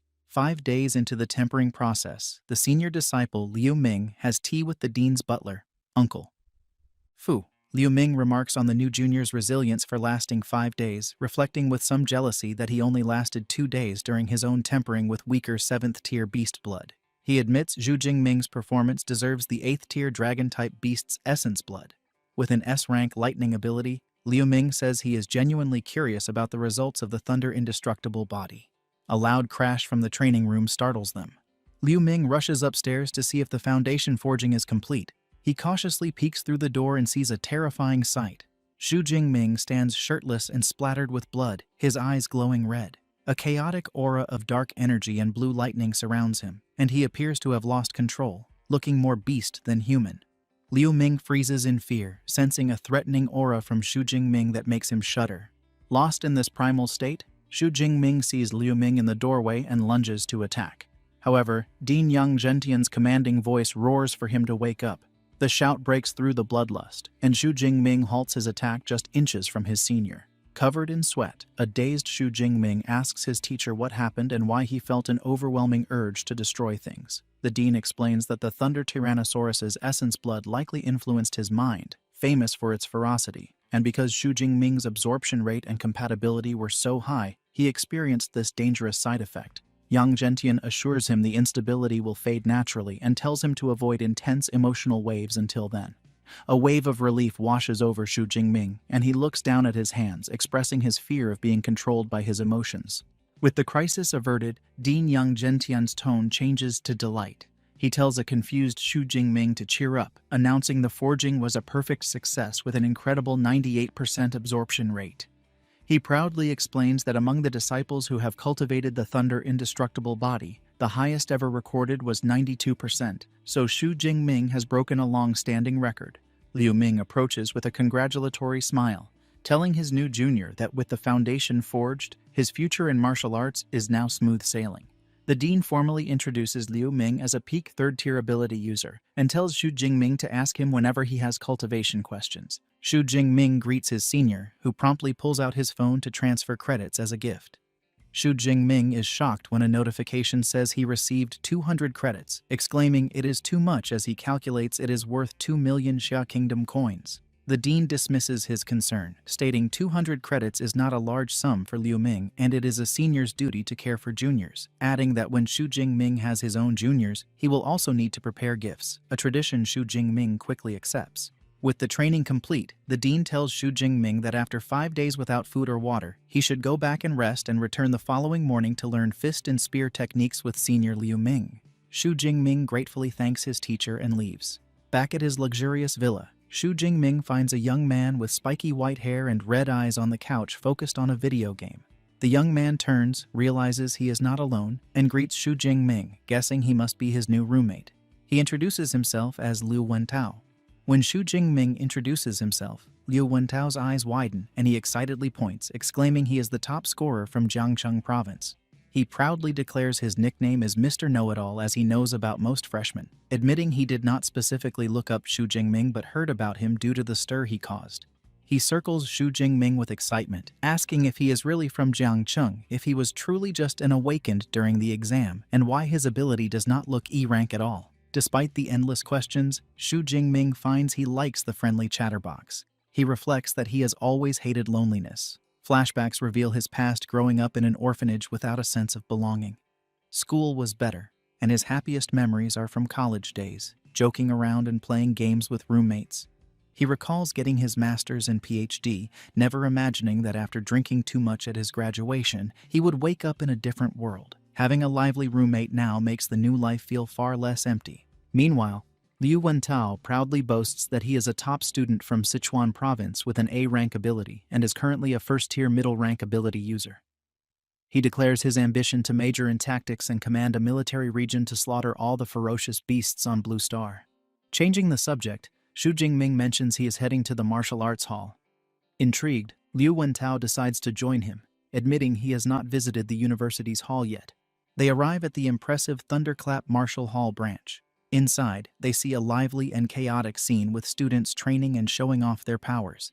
The AI Eva appears and explains they are in the public training room, which can hold 300 people and is constructed with C-rank alloy mixed with memory metal, making it durable enough to withstand damage. Ava also points out private training rooms, but Xu Jingming decides the public area is fine. Liu Wentao gets caught up in the competitive atmosphere, shouting with excitement and pointing out an A-rank enhanced werewolf user. Xu Jingming reminds him he is being louder than anyone else. Xu Jingming then asks Ava about the large numbered pillars in the center of the room. Ava explains they are punch power challenge boards, with 5 leaderboards for each tier of ability users. She informs them that if they get into the top 3,000 on their boards, they will receive a 50 credit reward. Liu Wentao eagerly accepts the challenge, thinking it sounds easy. Eva clarifies there are just over 4,000 students in the university. Eager for the reward, Liu Wentao decides to try. Eva instructs him to swipe his student ID to start, adding the crucial rule that abilities and combat techniques are forbidden. Liu Wentao eagerly steps up to the pillar and swipes his student ID. Ava announces his attempt, drawing the attention of older students who mockingly note he is only a first-tier middle-rank freshman. Feeling the pressure, a determined Liu Wentao resolves not to lose face. With a loud cry, he unleashes a powerful punch, striking the pillar with impressive force. The result flashes on the screen, a punch power of 476 kilograms. Pleased, Liu Wentao thinks he did not embarrass himself and getting into the top 3,000 should be no problem. His pride is short-lived as Eva delivers a devastating update. His rank is beyond 100,000. Liu Wentao is left in shock, screaming in disbelief and questioning how this is possible with only about 4,000 students at the university. Eva coldly clarifies the leaderboard tallies the scores of all students since the university's founding 100 years ago. Realizing he was baited into the attempt, Liu Wentao's face collapses in humiliation as older students erupt in laughter. Seeing his roommate wallow in embarrassment, Xu Jingming offers some consolation, reminding him that as a spiritual element user, physical punch power is not his strength. A grateful Liu Wentao encourages Xu Jingming to try, certain he will be stronger. Xu Jingming agrees, admitting he wanted to test his strength anyway. He swipes his ID, and Eva announces his challenge. The crowd's attention shifts to him, but they are even more dismissive, noting he seems weaker at a first-tier lower rank and doubting his punch power will even reach 400 kilograms. However, one onlooker finds the name Xu Jingming strangely familiar. Meanwhile, Xu Jingming feels confident. He reflects on his recent progress, advancing to a first-tier ability user and tempering his body for 5 days and nights to forge his new technique's foundation. A quick check of his system panel confirms his new stats, including an enhanced physique and the Thunder Indestructible Body's first skill. He clenches his fist, eager to see what level his punch power has reached. Gathering the strength tempered through 5 days of agony, he throws a punch, and the impact creates a powerful shockwave that ripples through the air. The powerful shockwave from Xu Jingming's punch stuns everyone in the martial arts hall. A digital screen displays an incredible result of 45,589 kilograms, placing him first on the leaderboard and shattering the long-standing record for first-tier ability users. The older students who had been mocking him are left in disbelief, with one exclaiming the record is broken and another questioning how a lower-rank first-tier user possesses such immense power. A third student grimly notes that a punch with that force could turn him into meat paste, finding it impossible to believe this is a freshman. Two female students in the crowd are equally astonished, one commenting that the top 1,000 on the leaderboard are era-leading figures and wondering how exceptional the new number 1 must be, while her friend adds that the record stood for over 10 years and insists on recording this historic moment. Even Liu Wentao is ecstatic. He grabs Xu Jingming and declares he will follow him from now on. Xu Jingming modestly tells him not to exaggerate. He inwardly reflects on the outcome, pleased that the Thunder Tyrannosaurus's essence blood is highly compatible with him and provided an immediate improvement in strength. The AI, Ava, formally congratulates him for breaking the record and announces a 400 credit reward issued to his account. Xu Jingming asks if he can earn more credits by breaking the record again, but Ava clarifies the reward is only for the first time and that he can challenge the other level pillars for new rewards, so he looks up at the 4 pillars for 2nd to 5th tier users and decides to break those records later. Meanwhile, Liu Wentao becomes a hype man as a group of impressed female students gather around him and he points out his amazing roommate. The girls quickly swarm a bewildered Xu Jingming, with some offering to teach him how to use equipment and others trying to recruit him for their club. Overwhelmed, Xu Jingming is pulled away by Liu Wentao, who suggests they escape to a private training room. Elsewhere, at his master's residence, Dean Yang Zhenqian enjoys tea while his senior disciple Liu Ming shows him a phone report that Xu Jingming is a hot topic on the campus forums. Dean Yang Zhenqian marvels at his exaggerated physical strength, questioning why he ran off to break records instead of resting. Liu Ming reflects that when he was a high-rank first-tier user with the first layer of the Thunder indestructible body, he only managed a little over 3,500 kilograms, concluding with awe that his new junior is on a completely different level. In a luxurious apartment, a young man with dark hair and a brown jacket stares at his phone and erupts in rage, slamming his hand on the marble countertop. The glass beside him shatters as his hand is covered in orange flames and blue lightning. He fumes that Xu Jingming has also come to Modu, his face contorted with anger as he thinks about how Xu Jingming's success made him miss his chance to be the top scorer of Jiangcheng province and turned him into a laughingstock in his home city. Clenching his fiery fist, he fiercely vows to take back all the honor he believes is his. Back in the university training room, Xu Jingming sits calmly holding a small knife. He reflects on the effects of his new Thunder indestructible body technique, marveling that even after 5 days of tempering without food or rest, he is still full of energy. To test his new durability, he lightly drags the sharp blade across his hand. The knife makes a metallic sound but fails to break the skin, leaving only a faint white mark. He is impressed, realizing his body's defense is now like E-grade alloy.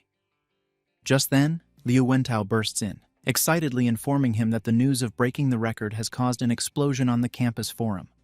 Countless students are challenging him.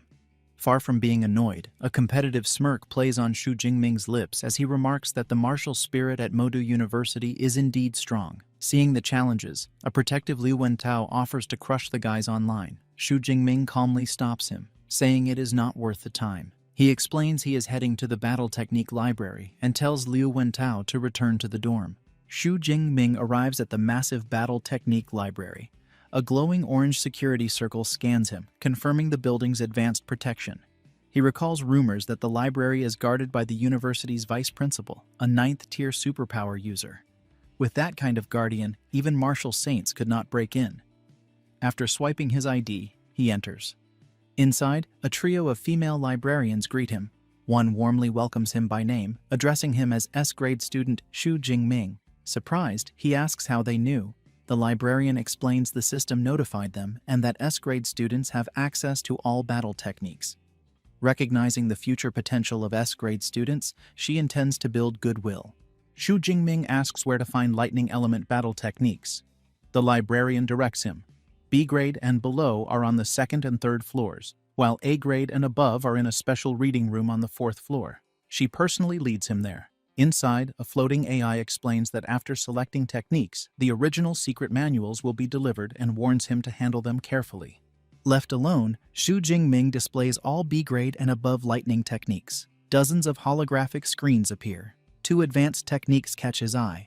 The SSS grade 10,000 Prison's Heavenly Thunder Guidance, requiring 5th tier or above, and the SS grade Wrath of the Thunder God, requiring 4th tier.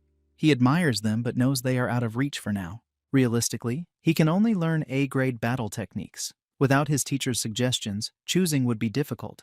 but he has a list prepared by Dean Yang Zhentian. Using the list, he quickly decides on 4. Thunder Spear for offense, Chain Thunder Gun for sustained attacks, Thunder Flash for movement, and Thunder Prison for crowd control. He believes that with these and his S-rank Thunder Indestructible body, his combat style will be well-rounded. The AI Eva analyzes his selection, noting that each A-grade technique normally takes 6 months to reach elementary level and suggesting he mix in simpler ones. Xu Jingming ignores the advice. Shortly after, the librarian returns with the 4 physical manuals, and as he takes them, he marvels at their luxurious craftsmanship, aware that even C-grade manuals cost millions. Opening the first manual, a golden light shines from its pages. He feels the profound artistic conception and powerful aura, something copies cannot replicate. He studies intensely, sweating and frowning as the content proves difficult, but he persists. After finishing all 4, he calls out to his system, Deep Blue, and commands it to add points.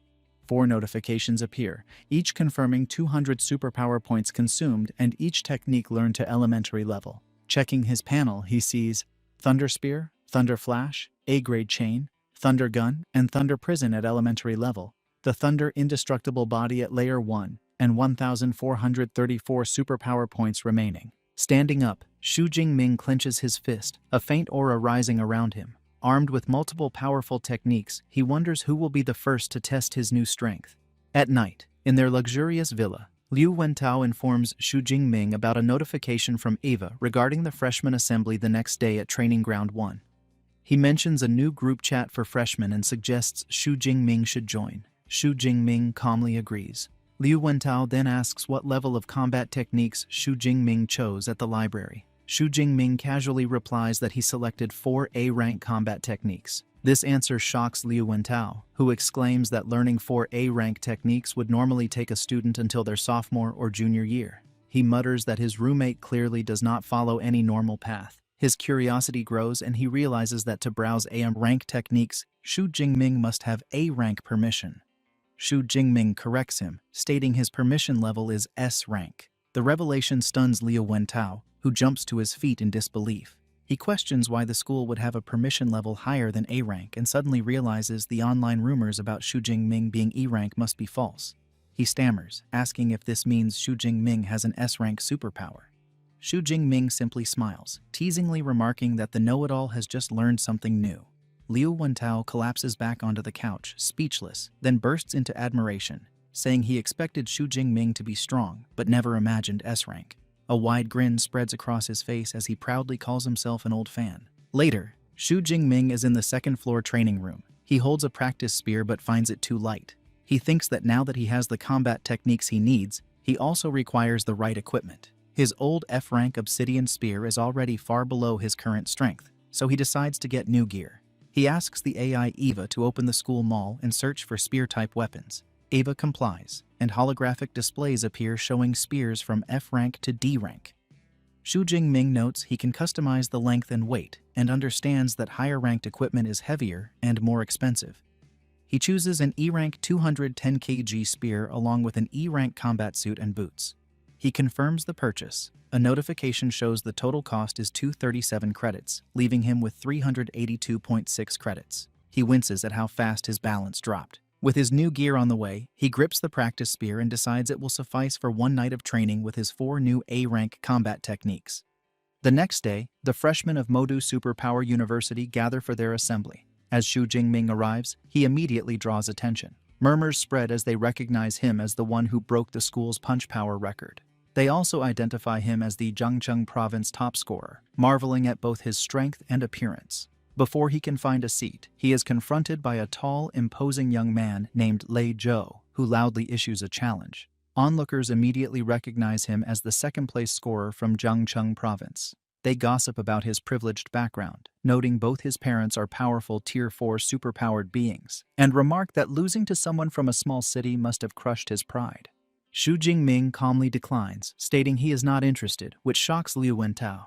But Lei Zhou smirks and brings up Xu Jingming's aunt's rare plant business, hinting that his family is their biggest customer and also holds the aunt's outstanding loan. He leans in with a thinly veiled threat about late payments. The threat instantly changes the atmosphere.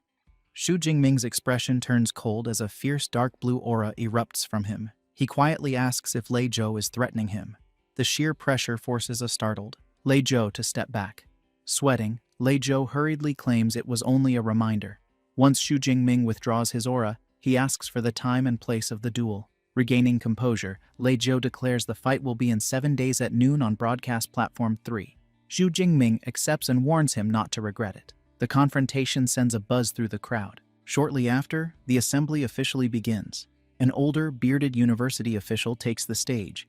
He welcomes them and explains the school's combat power ranking, which uses a virtual dive pod for holographic simulations. Rankings depend on how many levels students can clear, and the rewards are generous. After the hour-long meeting, Xu Jingming yawns, thinking only the dive pods seemed interesting. For now, his focus remains his daily training with Liu Ming and his mentor. For 7 days, Xu Jingming trains intensely under Liu Ming and Dean Yang Zhentian.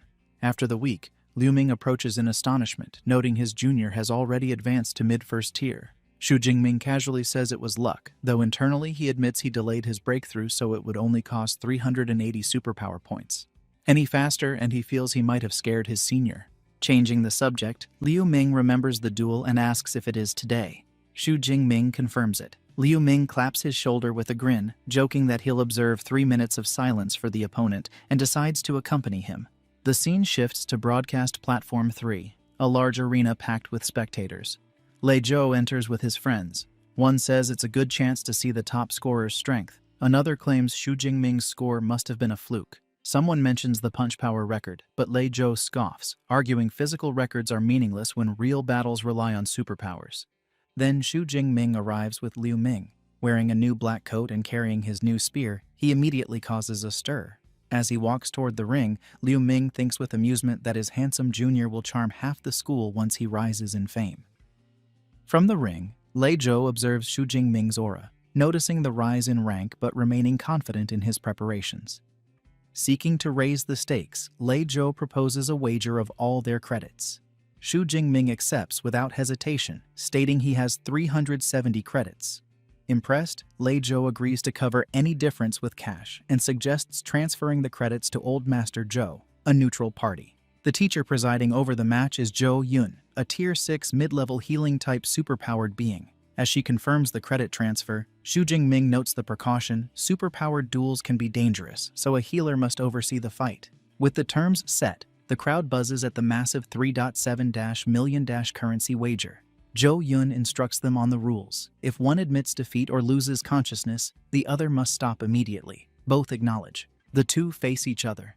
Xu Jingming stands ready with his spear while Lei Zhou draws his sword. With grim determination, Lei Zhou unleashes his A-rank fire ability, Dense Pine Industry Fire. A vortex of orange flames erupts around him as he vows to reclaim his lost honor. The crowd marvels at the violent heat and power. Wreathed in flames, Lei Zhou charges forward. He leaps and brings down a blazing, raging flame slash.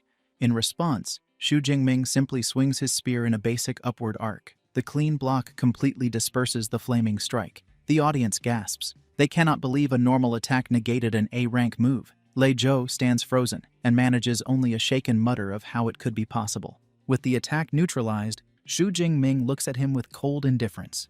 Purple lightning crackles around him as he tells Lei Zhou that nothing is impossible. It only looks that way because Lei Zhou is far too weak.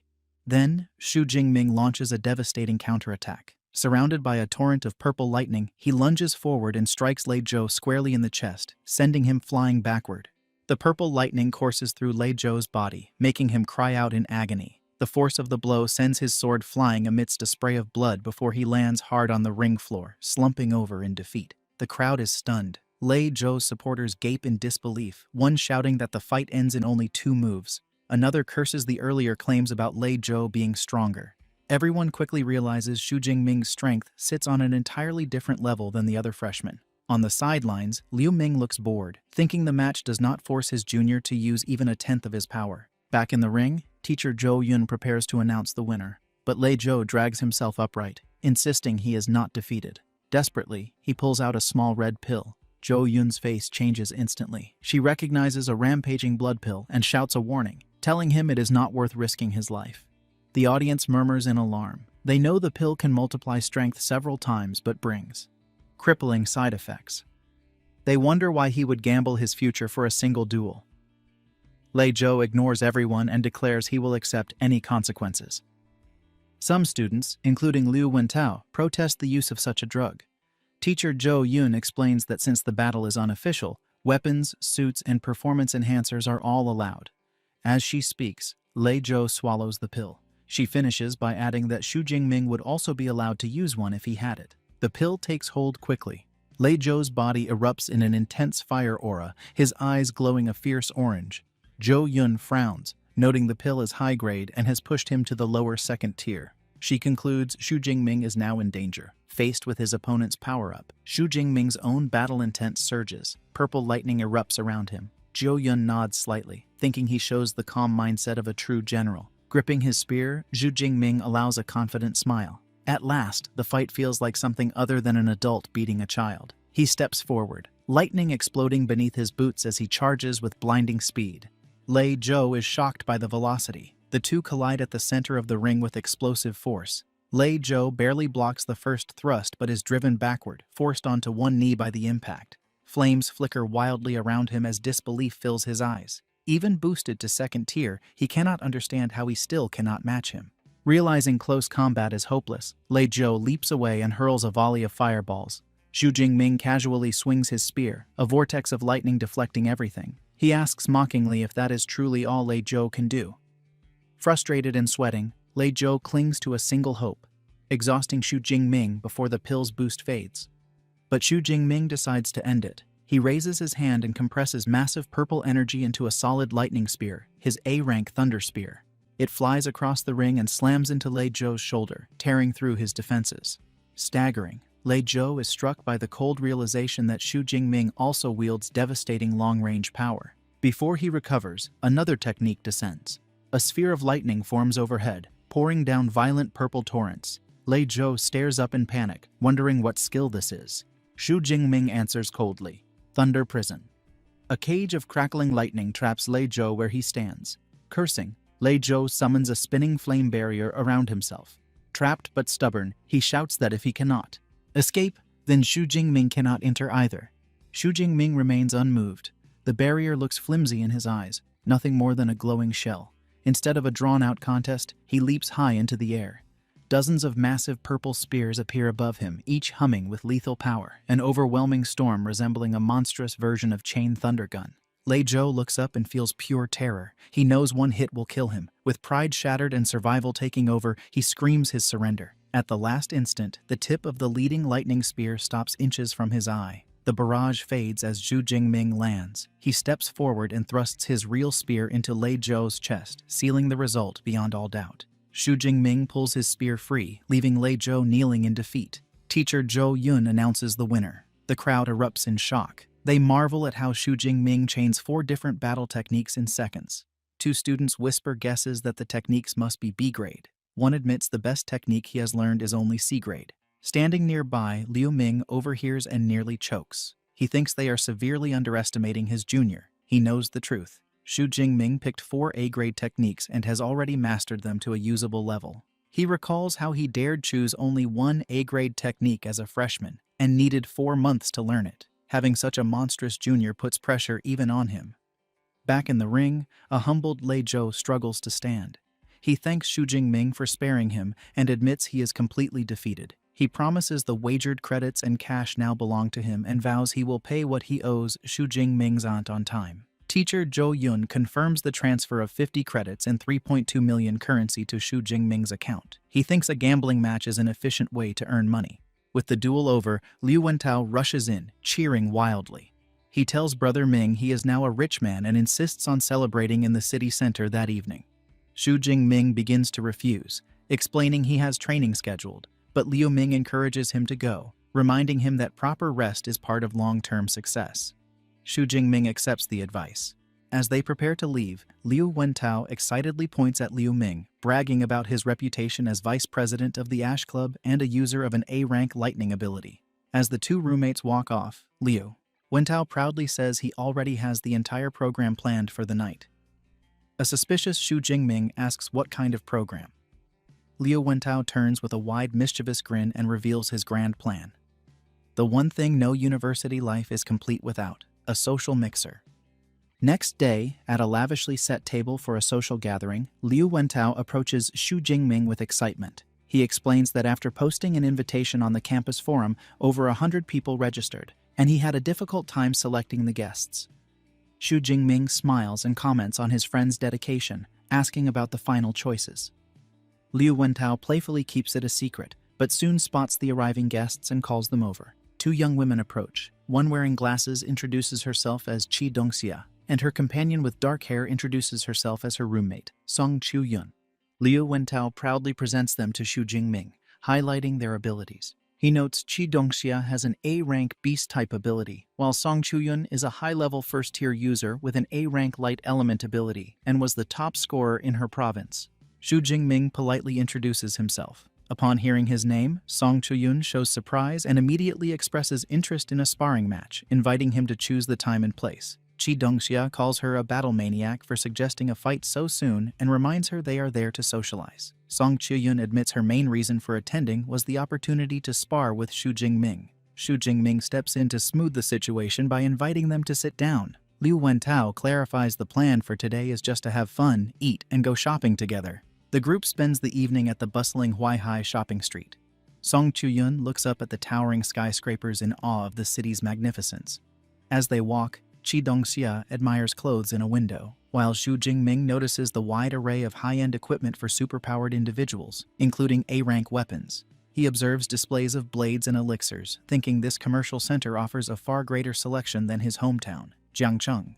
They enjoy street food together and browse a clothing boutique. When the girls shop, Xu Jingming offers to hold Song Chu Yun's shopping bag, and their hands briefly touch during the exchange. Later, he watches them look at jewelry displays, and by the end of the evening, he carries many shopping bags, surprised they spent several million in just a few hours. Liu Wentao remarks that despite Song Chu Yun's simple style, she is quite wealthy. When Xu Jingming seems curious, Liu Wentao leans in to explain her powerful family background. Qi Dongxia cheerfully calls for help with one final bag, and Song Chu Yun suggests it is time to head back. The night ends with Xu Jingming and Liu Wentao walking the girls to their impressive villa. Song Chu Yun tells them they had a lot of fun, but before leaving, she turns to Xu Jingming with a serious expression, reiterating her intent to formally challenge him to a sparring match one day. His confident smile returns as he accepts, saying he looks forward to it. Song Chu Yun seems pleased before going inside. Once inside, Qi Dongxia teases her friend, noting she has never seen Song Chu Yun show a pleasant expression to any boy until Xu Jingming. Qi Dongxia happily concludes it was a great idea to bring her. Song Chu Yun explains her usual coldness stems from her A-rank light element ability, which allows her to perceive others' inner thoughts. She constantly encounters impure intentions from boys but finds Xu Jingming different because her ability reveals only appreciation from him, with no impure thoughts. She thoughtfully concludes he is special. Qi Dongxia gets a mischievous look, teasingly suggesting Miss Song has developed a crush. As the boys walk back, Liu Wentao reflects with satisfaction on the relaxing evening, and Xu Jingming quietly agrees. However, Xu Jingming is lost in thought, considering Song Chu Yun's high-level status and realizing he still has a long way to go. This motivates him to work harder and grow stronger. 15 days later, Xu Jingming meditates in his training room. Sensing he is ready, he commands his system, Deep Blue, to use points for an upgrade. A violent surge of purple lightning erupts from his body. System notifications confirm his dual advancement from a mid-level to a high-level first-tier user, while also leveling up his Thunder Indestructible Body technique to the second level. As the energy subsides, he reflects on his progress, noting the rank up significantly increased his power and the second level focuses on strengthening bones and muscles. Consulting the training manual, he learns that reaching the third level will unlock a special ability called Thunder Extreme State, providing a temporary but immense boost to power and speed. He checks his system panel and is pleased but disappointed to see only 62 ability points left, insufficient for the next level. He decides to ask his master for leave to go to the wilderness, hunt beasts, and gather more ability points. Later, during a visit to his master's residence, Dean Yang Gentian is shocked by Xu Jingming's rapid advancement, asking if he has broken through again.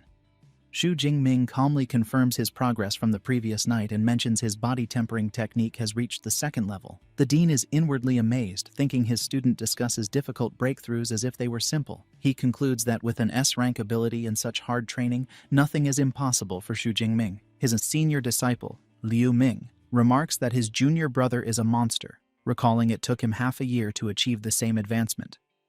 Dean Yang Zhentian advises Xu Jingming that leveling up is important, but he must not neglect combat training. To test his new strength, the dean suggests a sparring match against Liu Ming, which Xu Jingming eagerly accepts. In the training room, Liu Ming states he will suppress his power to that of a low-level second-tier user and instructs Xu Jingming to fight with full strength.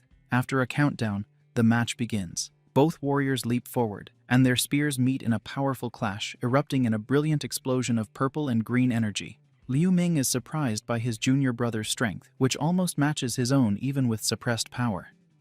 Xu Jingming, covered in purple lightning, feels thrilled to face an opponent of equal strength for the first time since getting his system. He decides to press his advantage by concentrating a sphere of lightning and unleashing his Thunder Prison technique. The massive orb of electricity forces Liu Ming to defend. Before his senior can recover, Xu Jingming leaps and follows up with a volley of lightning spears, similar to his chain thunder gun technique. Liu Ming recognizes the combination, smirks, and declares he is no mere freshman. He gathers his power and unleashes a devastating counterattack called Jade Pivot True Thunder, a massive torrent of teal-colored lightning. 20 minutes later, the intense battle ends. An exhausted Xu Jingming leans on his spear and concedes the match, admitting his divine thunder energy is depleted and he has lost. Liu Ming reassures him, explaining he did not lose due to skill but because of lower energy reserves. Their master, Dean Yang Zhentian, approaches and praises the fight as an exciting spectacle, admitting Xu Jingming's performance far exceeded expectations. He thought Liu Ming would win easily, but they were so evenly matched that the outcome was decided by attrition. Liu Ming then asks if Xu Jingming is aware of his combat power level during the fight. When Xu Jingming looks puzzled, Liu Ming makes a stunning declaration that his power is now unrivaled in the second tier. This assessment leaves Xu Jingming looking thoughtful and determined. After the intense sparring session, Dean Yang Zhentian announces the end of training and instructs everyone to rest. The butler, Uncle Fu, brings a tray of spirit fruits, explaining they are ideal for recovery. Xu Jingming approaches his master with a request to leave the university for a trip into the wilderness. He reveals his plan to stay for over a month, returning just before the freshman competition. The dean expresses concern, warning that the wilderness is far more dangerous than exam grounds due to the absence of army protection and unpredictable high-level beasts. However, seeing his disciple's determination, he relents and advises Xu Jingming to flee immediately if any situation turns dangerous. He emphasizes that the path to power involves life and death crises and will not stand in his way. Xu Jingming bows in gratitude. When asked about his destination, he mentions the wilderness near Yuanshui City. The dean feels relieved because that area only has beasts up to tier 4 or 5, making it relatively safer. He promises to have Liu Ming share valuable experience and offers a suitable weapon as a gift, using a glowing ring to prepare it. Back in his dorm, Xu Jingming sits with his new spear and packed bag. He asks the AI Eva to open the university's mission system, recalling Liu Ming's advice to accept missions for extra credits. He reviews various tasks, noting that higher reward missions like A and B ranks involve combat, which aligns with the university's training model of pushing students into dangerous situations to grow stronger. He selects 1 A rank and 3 B rank missions for his trip. After preparing, he puts on his combat attire, shoulders his backpack, and sets out immediately with Eva wishing him luck. He arrives at the Yuanshui City Supply Base, a bustling town in a mountainous region serving as a forward base for wilderness adventurers. The streets are filled with teams recruiting for beast hunting. Xu Jingming enters a registration hall for adventurers, where a receptionist in a red dress greets him warmly. He states his purpose to register as an adventurer, showing his Modu Superpower University ID. The receptionist is impressed but notes it is rare for a first-tier user to venture out so soon. Still, she processes his registration and suggests he wait in the hall. While waiting, Xu Jingming observes other adventurers. Suddenly, a commotion erupts as Song Chu Yun, a stylish second-year student from Modu University with long white hair and sunglasses, arrives with bodyguards and a cameraman. Onlookers recognize her as a popular online figure with millions of followers and speculate she is filming new content. Xu Jingming notes her beauty is comparable to Song Chu Yun's. Just then, the receptionist calls him over, handing him an adventurer card and a satellite smartwatch with a wilderness map detailing beast activity and danger levels, and he thanks her. But just as he turns to leave, a shady man named Zhao Chunlin stops him, guessing it is his first trip and offering to sell essential elixirs at low prices. Xu Jingming knows standard first-grade elixirs cost much more, so he realizes it is a scam targeting newcomers. He calmly confronts Zhao Chunlin, asking how many people he has cheated. Zhao Chunlin becomes aggressive, getting in his face and threatening him. Before things escalate, Wang Qian, a woman with short dark hair, intervenes, shouting at Zhao Chunlin and accusing him of scamming newbies again. Zhao Chunlin mutters that Xu Jingming is lucky and delivers a sinister threat, warning him not to leave the supply base or he will regret it. With that, Zhao Chunlin leaves while other adventurers gossip that Xu Jingming provoked a mid-level second-tier user and is in trouble. Wang Qian warns Xu Jingming about Zhao Chunlin's vengeful nature and powerful connections, advising him to stay inside and buy supplies from official channels. Xu Jingming thanks her, thinking she is kind-hearted.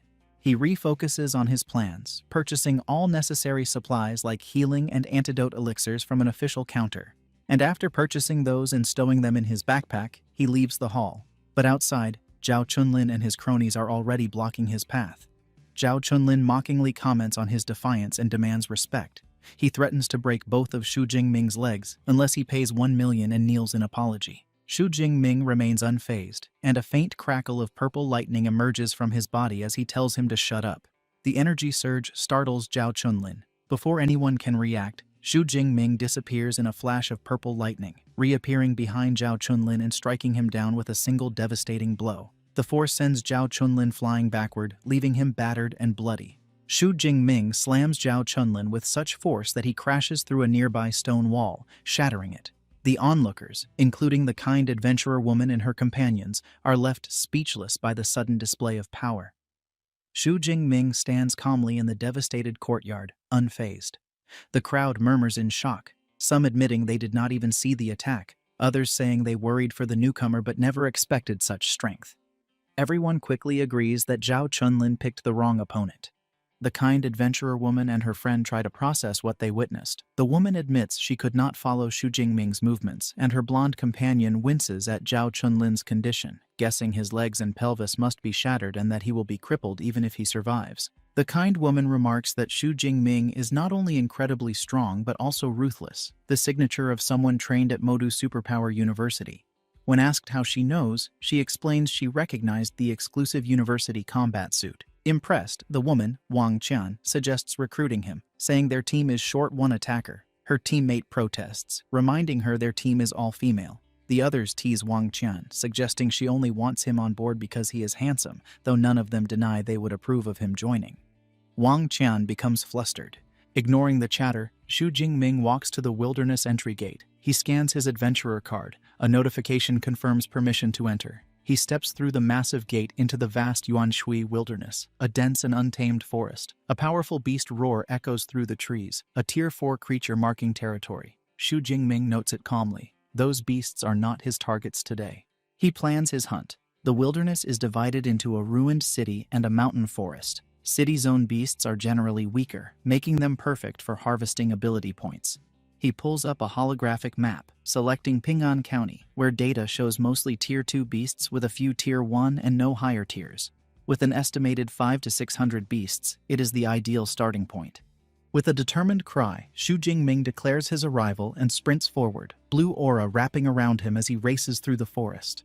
He enters the ruined streets. A ferocious Tier 2 shadow cat lunges from the darkness. Xu Jingming sees it as free ability points but suddenly clutches his chest in pain. The violent negative emotions from the Thunder Tyrannosaurus blood surge within him, filling him with an overwhelming urge to kill. Suppressing it only worsens the impulse. A manic grin spreads across his face as he embraces the bloodlust and unleashes a torrent of purple lightning. The shadow cat freezes in terror. 1 month later, a team of 4 adventurers patrols the empty streets of Ping'an County. One asks their bald, red-bearded captain why the entire area is deserted despite searching all day. The captain snaps back that he has no idea. Even a mass migration would not leave the zone this empty. Just then, a large arm-blade tiger emerges, startling the group. Relieved, the captain orders them to attack. Before anyone moves, a massive spear of purple lightning slams down from the sky and obliterates the tiger in an explosion of debris. The adventurers are stunned. One wonders if it is a new laser weapon. The captain shakes his head, deducing it is a lightning combat technique. He realizes the blast is a warning. A powerful individual has claimed the county and commands his team to leave immediately. As they flee, one finally understands why they found no beasts. Someone has wiped them all out. The culprit is Xu Jingming, perched on a high-rise structure.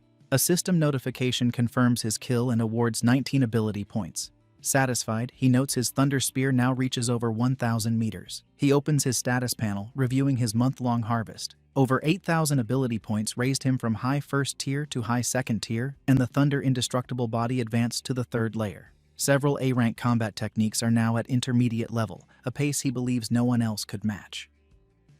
With the entire county cleared, he decides to return to the supply base for the night before heading deeper into the wilderness. Next day, at Yuanshui Supply Base, a group of adventurers stare as Xu Jingming returns with an impossibly large, overflowing backpack. They joke that he probably dragged back whole beasts. Quietly, Xu Jingming is grateful he purchased a reinforced pack. It held over 400 kilograms of materials. He goes to the adventurer hall to sell his haul. The receptionist politely asks what he wishes to sell and directs him to a scale.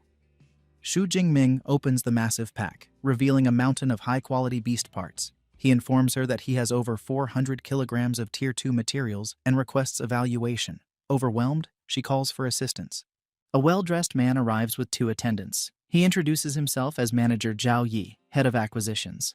After Xu Jingming introduces himself, Zhao Yi shakes his hand, impressed by someone so young hunting so much. He offers to have staff handle the weighing and invites Xu Jingming to sit. Floating scanner drones inspect the materials. Zhao Yi, seeing the sheer volume, decides to maintain a good relationship. He presents a platinum membership card, granting discounts on all purchases. Xu Jingming accepts politely. A female employee soon brings the inventory report. 89 high-tier, 107 mid-tier, and 221 low-tier Tier 2 beast materials. Zhao Yi is inwardly stunned. It looks like someone single-handedly destroyed an entire beast lair. He announces the valuation, 24.76 million. Rounding it to 25 million, he sends the funds. A notification confirms the deposit, raising Xu Jingming's bank account to over 29 million. He smiles, realizing he has become extremely wealthy overnight. As he prepares to leave, Zhao Yi gives him his business card and invites him for tea. Xu Jingming agrees politely and departs. Zhao Yi watches him go, sensing limitless potential. Just as Xu Jingming leaves, Zhao Yi's phone rings. It is Zhao Chunlin, heavily bandaged in a hospital bed and furious. He shouts that he saw the man who attacked him enter the base and demands revenge. Zhao Yi calmly confirms he means the high-level first-tier user and asks how he wants to proceed. Zhao Chunlin demands the Tiger Shark Squad be dispatched to make Xu Jingming's life hell. Zhao Yi agrees but warns that their association ends after this. Zhao Chunlin accepts, vowing to leave the city after getting revenge. Once the call ends, Zhao Yi feels a moment of unease but convinces himself that the Tiger Shark Squad, an elite team of Tier 2 users, should handle a single first-tier opponent easily. Meanwhile, as Xu Jingming walks through the supply-base streets, he suddenly sneezes loudly. He rubs his nose, wondering if someone is talking bad about him somewhere. Manager Zhao Yi contacts his superior, Base Chief Manager Wang Chuang, to report on an exceptional ability user named Xu Jingming. He enthusiastically describes how Xu Jingming's haul of beast materials exceeds the combined totals of more than a dozen other teams.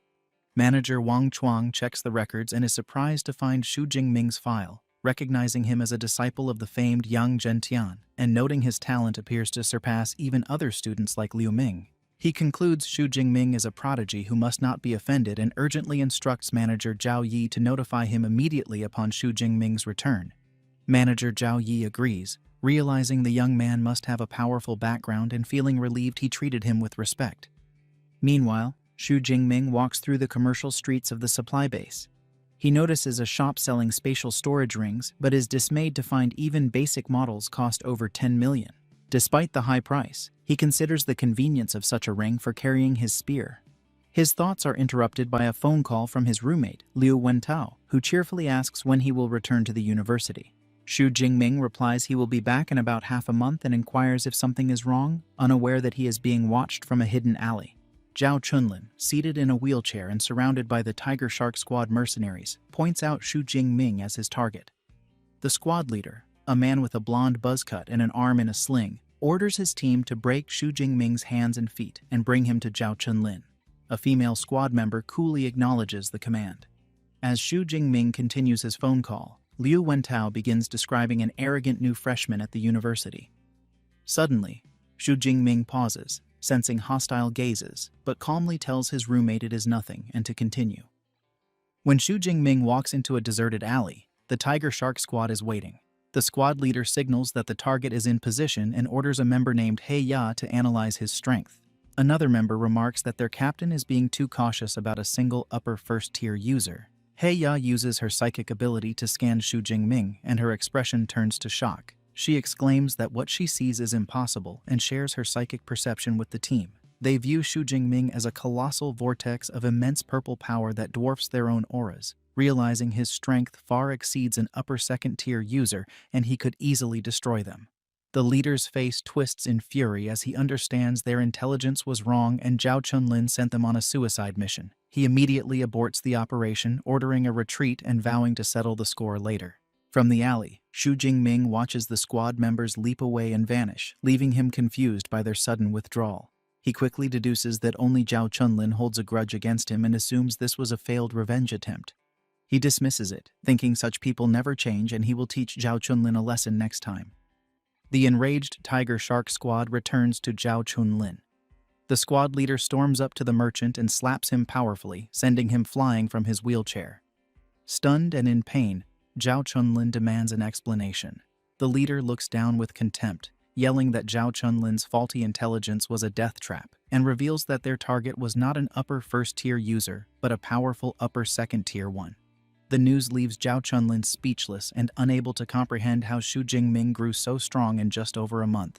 The squad leader coldly terminates the mission and departs with his team. The Tiger Shark squad leader reports back to manager Zhao Yi, who is surprised by their quick return.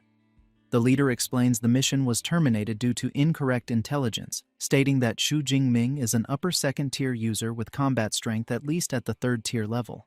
Manager Zhao Yi is enraged, wondering how Zhao Chunlin could make such a huge mistake. A sense of dread dawns on him, and he asks for the target's name. The leader provides a description: a muscular man about 1.9 meters tall who carries a long spear. Manager Zhao Yi's face turns pale with horror as he realizes the target was Xu Jingming.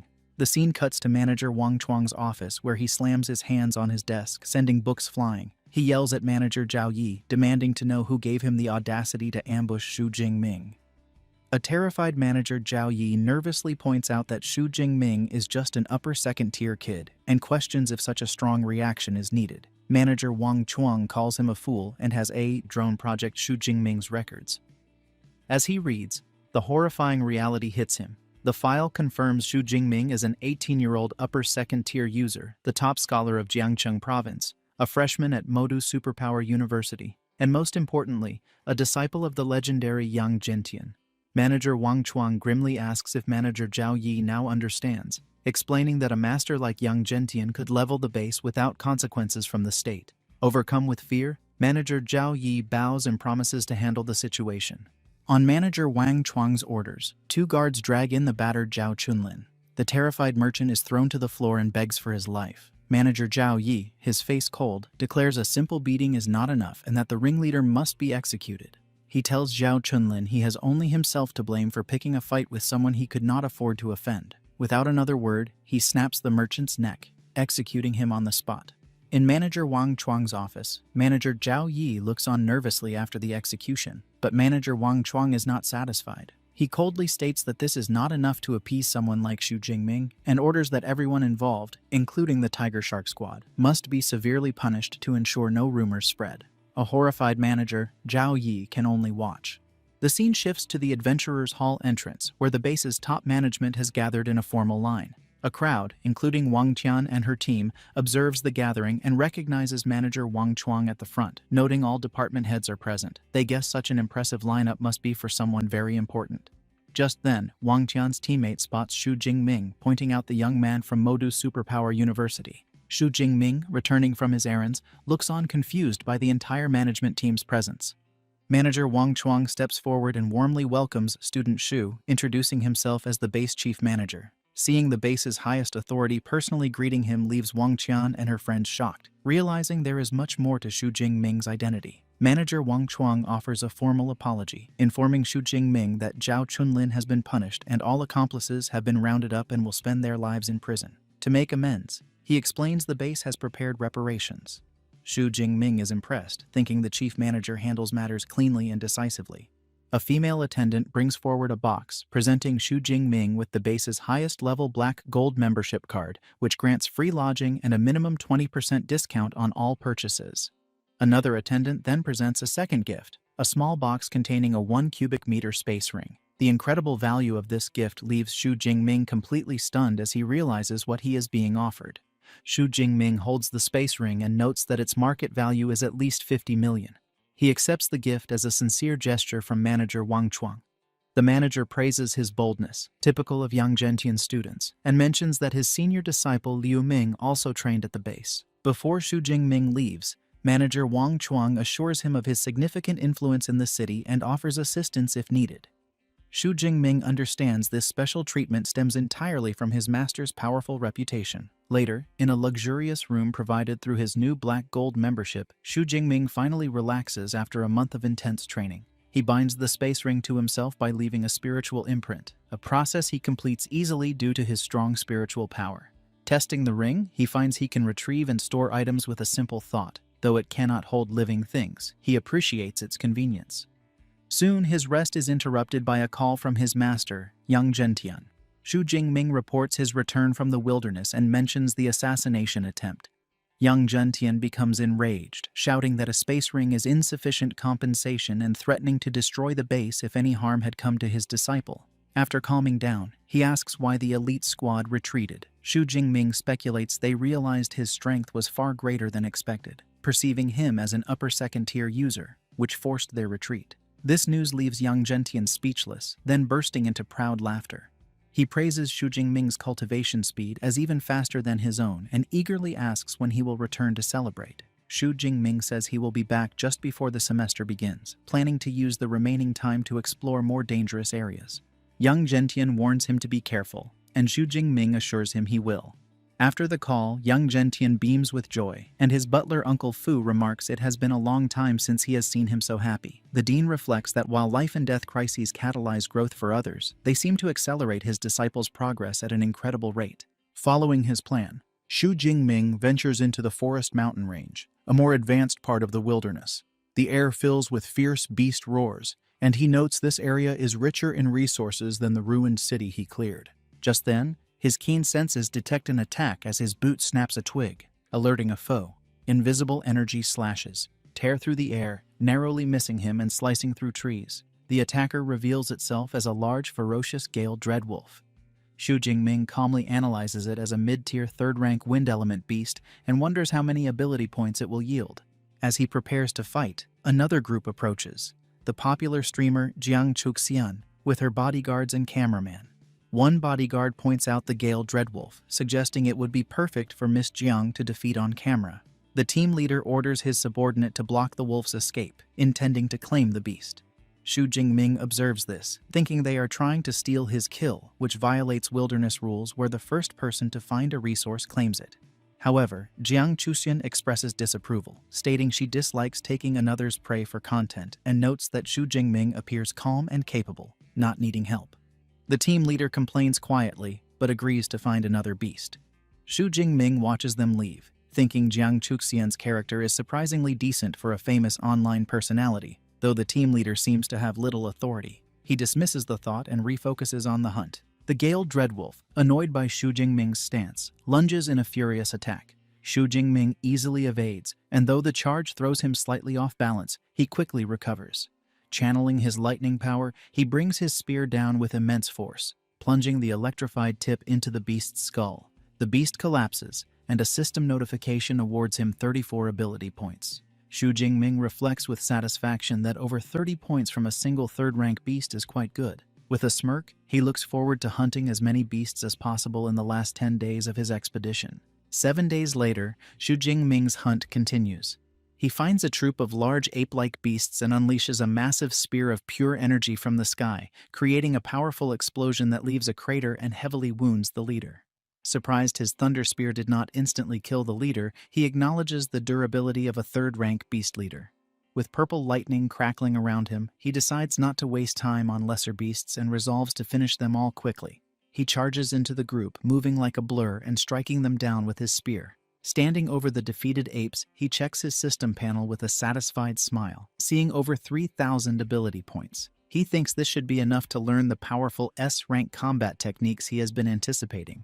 Just as he is about to move on, his smartwatch beeps, projecting a holographic distress signal. Elsewhere, Jiang Chuxian desperately flees for her life, leaping through trees at incredible speed while pursued by a massive armored dragon-like creature. It turns out her team was scattered by a powerful 4th-rank beast, and in the chaos, she encountered a low-tier 3rd-rank ground-digging dragon. Being a mid-tier 2nd-rank user, she knows she has no chance of winning, even with a power-boosting pill, and her only hope is that another superpowered person will see her distress signal. However, her situation worsens as she breaks into an open clearing, realizing without cover, the beast will surely catch her. She looks hopeless, and the creature closes in, but before it could make a move on her, a massive spear of pure purple lightning descends from the sky, slamming in front of the creature and stopping its attack. The next instant, Xu Jingming appears in a flash of lightning, standing protectively between her and the stunned beast. Jiang Chuxian looks on in utter shock, immediately recognizing her savior. Jiang Chuxian frantically tells Xu Jingming to run because the creature is a low-tier 3rd-rank ground-digging dragon that he cannot defeat. However, Xu Jingming ignores her warning and plants his spear in the ground while calmly facing the beast, leaving her stunned. Frustrated by his refusal to listen, she feels responsible. She thinks dying alone would be acceptable but cannot bear causing an innocent person's death. Making a selfless choice, she sprints past him and shouts for him to escape while she tries to hold off the creature. The ground-digging dragon roars and charges at them both. Jiang Chuxian prepares to fight, but before she can act, Xu Jingming unleashes his power behind her. He summons a massive spear of crackling lightning and hurls it over her head at the charging beast. She watches in stunned silence as the energy spear descends at incredible speed, piercing through the beast's armored head in a massive explosion of purple lightning and gore. The creature collapses with its head completely destroyed. Jiang Chuxian falls to her knees in complete disbelief, stammering about how the fearsome beast was killed in a single instant attack. She looks up at Xu Jingming and thinks about his terrifying power. She realizes the sonic boom she heard earlier came from him and wonders how he could be so strong when he is supposed to be only an upper 2nd-tier user. A notification appears for Xu Jingming confirming the kill and awarding him 36 ability points. He smirks, thinking that as expected of a beast with dragon in its name, it provides more points than a normal beast of the same rank. After the battle, Xu Jingming approaches Jiang Chuxian, who is still on the ground, and asks if she is all right. She says she is fine, just weak in the knees, and thanks him for saving her. He modestly replies that anyone would have done the same and helps her up. Standing, Jiang Chuxian says she owes him a great debt for saving her life and he can ask for anything in the future. Xu Jingming politely declines but suggests an autographed photo for his roommate would be the best reward. The request surprises her, but she agrees, saying she does not have one with her but can give it to him at the supply base. Her attention is drawn to his weapon. She recognizes it as the famous Dark Cloud Gale spear and asks if he is a student at Modu University. He confirms it was a gift from his master. Jiang Chuxian explains the weapon is famous because it is so heavy only powerful users can wield it. She introduces herself as a second-year student from the elementary academy. Hearing this, Xu Jingming greets her as a senior. She internally notes she has never heard his name at school and concludes he must be a very low-key upperclassman. He realizes she thinks he is a senior because most students do not reach his power level until their 3rd year, and he decides not to correct her.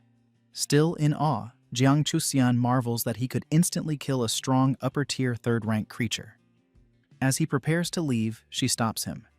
With a blush, she shyly asks if she can travel with him for a while, explaining she was separated from her bodyguards and cannot survive alone in the wilderness. Xu Jingming agrees to escort her to the ruined city from where she can get back safely. She happily thanks him. As they walk, she suggests they check the beast's cave for valuable items, which is why it attacked her. Xu Jingming agrees it is worth a look. On the way, she asks which academy he belongs to. When he says he is from the Weaponry Academy, she comments that she knows their dean, Yang Zhenqian, has a very fierce nickname. Xu Jingming calmly informs her the dean is his master.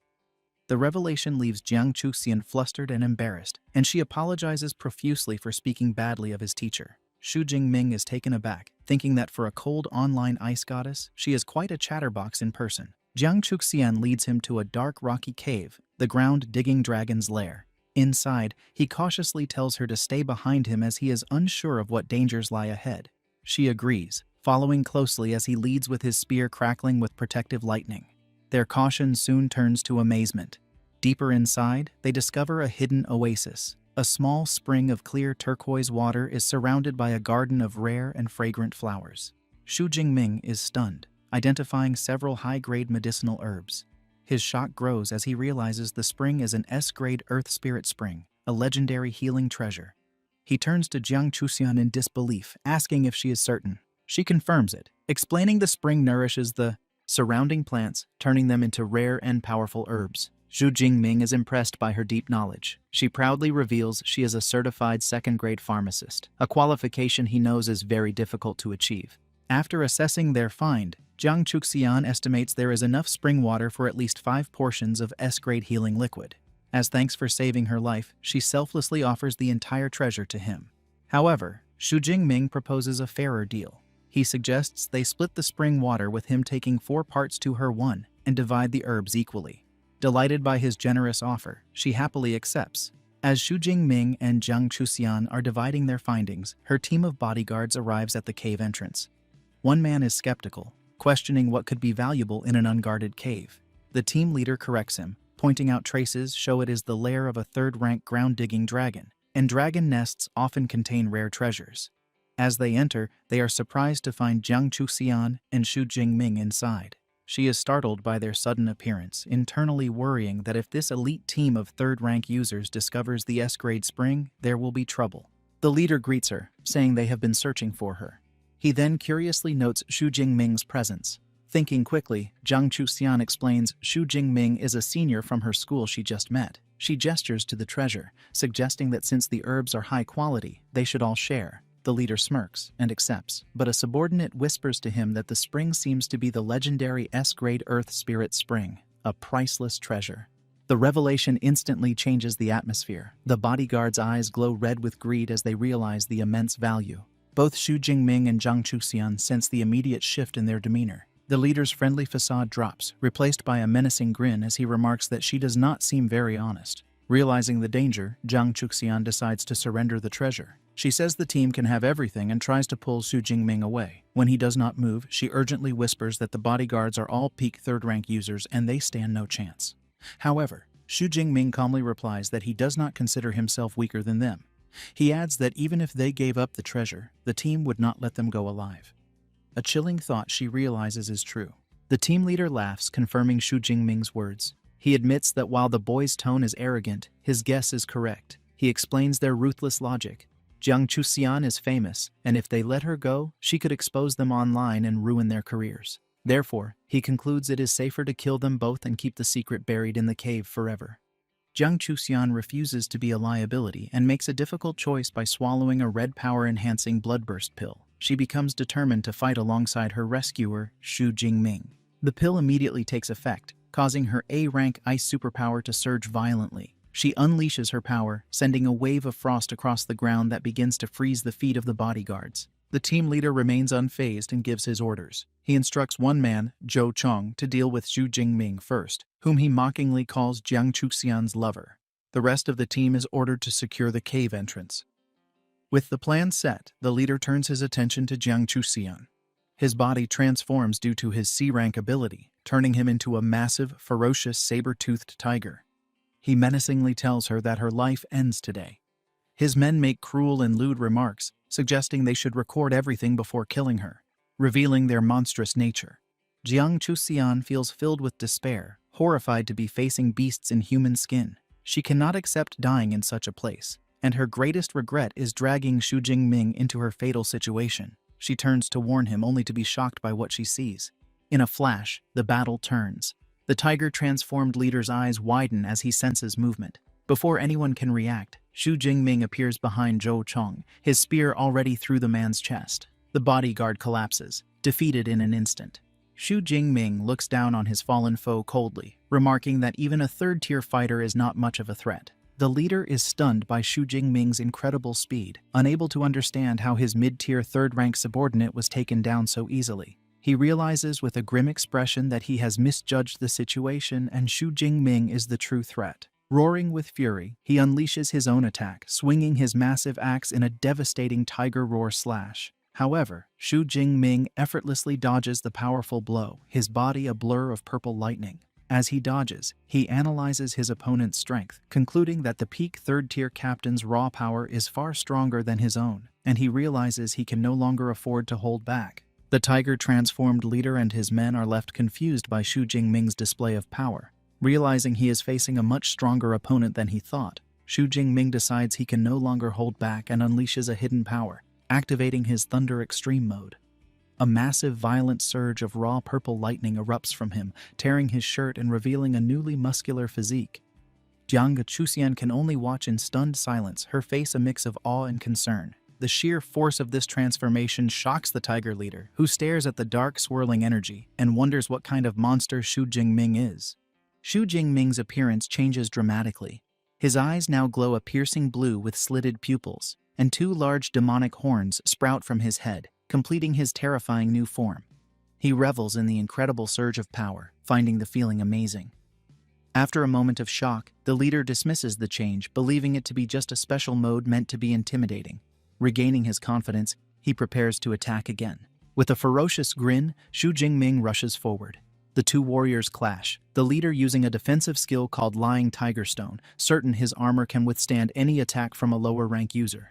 However, he is proven fatally wrong as Xu Jingming's own Lightning Gale Slash connects with his weapon. The force of Xu Jingming's attack is overwhelming, shattering the leader's powerful armor. The impact sends the massive Tiger Man flying backward, completely defeated. Xu Jingming stands confidently in his transformed state, declaring his body is now 3 to 4 times stronger, a level of power the leader's tough beast-like hide could not withstand. The battle is not over. With their leader defeated, another bodyguard lunges at Xu Jingming, unleashing a powerful B-rank skill, the Flame Claw. Even in his transformed state, Xu Jingming's control is absolute. He effortlessly blocks the fiery assault with his own lightning. The bodyguard is left in utter disbelief, unable to comprehend how his advanced technique could be so easily stopped by a supposedly lower-ranked opponent. Xu Jingming stands over the now defeated bodyguard, acknowledging his opponent's resilience but remarking that it is expected from a peak third-tier fighter. He declares he will end the fight with one final blow. Terrified, the man begs for his life, offering Xu Jingming the Earth Spirit Spring and all his savings. Xu Jingming coldly dismisses his plea, stating that it is too late for begging. Jiang Chuxian watches the scene, her mind reeling in disbelief. She thinks that the team she hired, who cost a fortune and whose captain was rumored to be invincible, was utterly dismantled. She has never heard of any student from her university with such a powerful record, leading her to wonder if his ability might even be S-rank. With the others defeated, Xu Jingming turns his attention to the remaining bodyguards. In his transformed state, he feels the violent bloodthirsty urges from the Thunder Tyrannosaurus blood resurfacing, and he menacingly tells them it is their turn. The two men are frozen in terror, calling him a demon. Xu Jingming scoffs, retorting that compared to murderers like them, he considers himself far more human. Realizing they are outmatched, the remaining men make a desperate final stand. On their leader's command, they all consume their own blood-burst pills, preparing to fight to the death. The battle that follows is swift and brutal. The scene cuts to the aftermath where Xu Jingming, now back in his normal form but shirtless, stands victorious amidst the defeated bodies of the entire team. The immense power of his Thunder Extreme mode has taken its toll. He leans against a rock wall, breathing heavily and completely exhausted. He reflects that while his transformation is incredibly powerful, the energy drain is severe. Using it for just over 10 minutes is more draining than fighting for several hours. After the intense battle, a concerned Jiang Chuxian rushes to Xu Jingming's side, asking if he is all right. Despite his exhaustion, he reassures her that he is fine and suggests they collect the valuable spring water and herbs before they rest. Standing by the pristine spring, Jiang Chuxian expresses her relief that the bloody fight did not contaminate the precious resource. They proceed to carefully fill several glass bottles with the potent water from the Earth Spirit Spring. After they finish, Xu Jingming notes they collected even more than they had estimated. He hands 1.5 bottles to Jiang Chuxian, insisting she take them as her share, acknowledging that she also fought hard. Overjoyed by his generosity, she thanks him enthusiastically. However, their moment of relief is cut short. Suddenly, Jiang Chuxian stumbles and cries out in pain. She collapses forward against Xu Jingming. He realizes with dread that the severe side effects of the bloodburst pill she took earlier are finally kicking in. Jiang Chuxian feels completely powerless, unable to use her energy and too weak to retrieve clothes from her space ring. Trembling and blushing, she feels deeply embarrassed and worries about making a bad impression. Seeing her condition, Xu Jingming states the pill's side effects are strong and that he will take her somewhere to rest. Without waiting for a response, he lifts her into his arms, which surprises and flusters her. As he carries her, her heart beats rapidly, and she wonders if this is because it is her first time being so close to a man. Xu Jingming carries her to a small grassy clearing and gently sets her down. He tells her to rest there while he collects the remaining herbs. Before leaving, he takes off his own black shirt and offers it to her for cover. Jiang Chuxian accepts it, thinking about his kindness and consideration. While she recovers, Xu Jingming turns his attention to the defeated bodyguards. He takes a space ring from one and examines its contents, finding the loot from the elite team disappointing. Only some cash, beast materials, herbs, and a C-grade combat technique. Holding the 2 rings, he hopes to trade them for a single larger one, thinking carrying his long spear is very inconvenient. Jiang Chuxian calls out to him from the ground. She explains the Earth Spirit Spring can help with her weakness and timidly asks for a sip. Xu Jingming gives her some spring water in a vial, and she drinks it eagerly. Instantly, she sighs in relief as her strength begins to return. She tells him she feels much better, though she estimates needing another 3 to 4 hours to recover completely.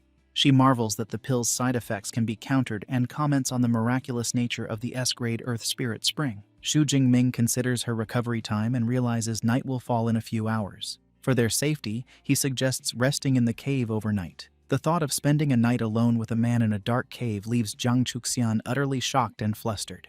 When Xu Jingming asks her opinion, the blushing Jiang Chuxian shyly agrees, telling him she will follow his lead.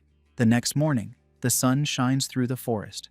Fully recovered, Jiang Chuxian stretches her arms, feeling refreshed. She comments on the pleasant forest air, joking she could stay for a month if not for the dangerous beasts.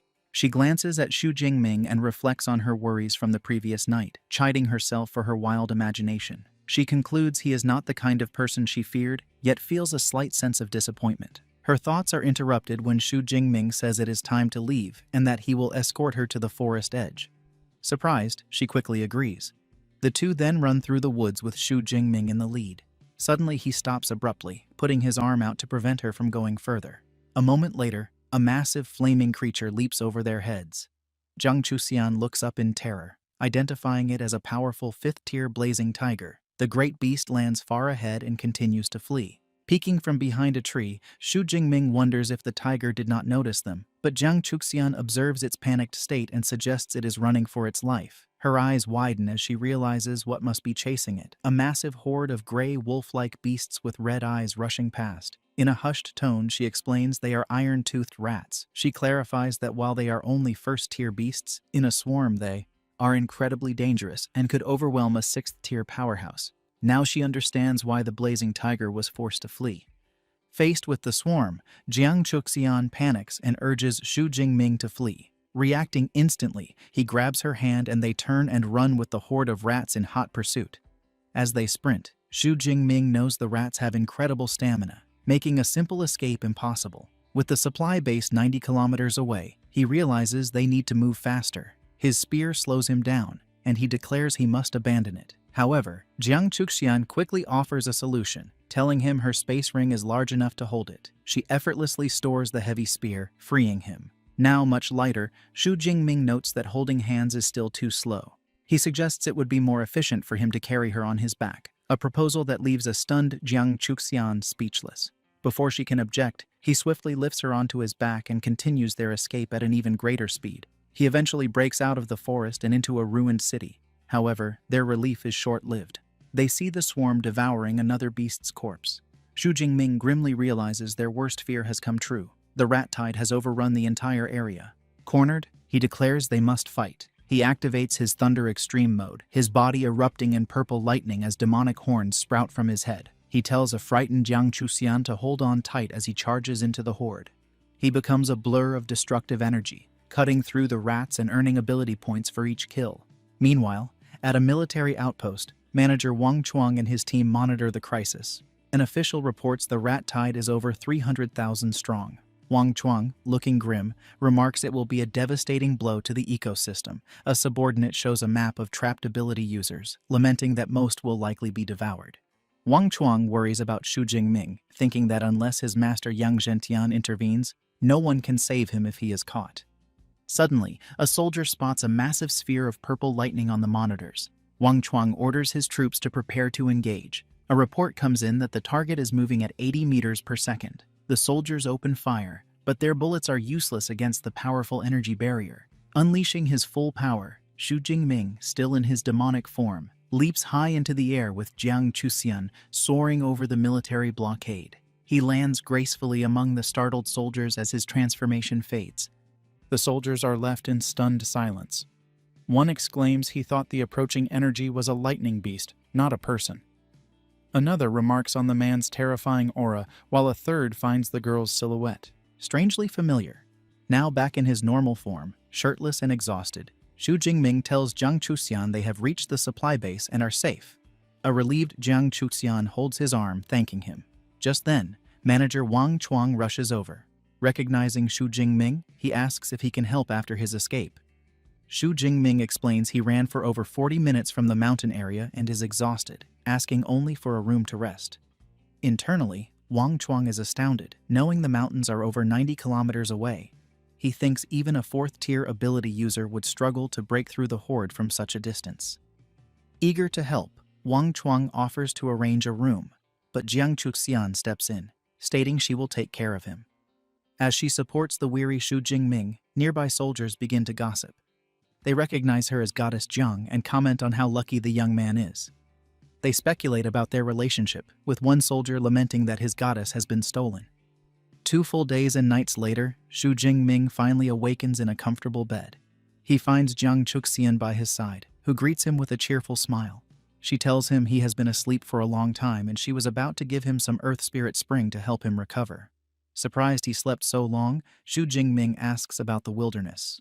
Jiang Chuxian informs him the rat tide has not yet receded, so the area is under lockdown. She adds that after it is over, there will likely be very few beasts left. Realizing there is no reason to stay, Xu Jingming decides to return to the university as the semester is about to begin. Hearing this, Jiang Chuxian says she is also going back and suggests they travel together. Xu Jingming readily agrees. As they make plans, Jiang Chuxian remembers something she promised. She presents him with the autographed picture he had asked for.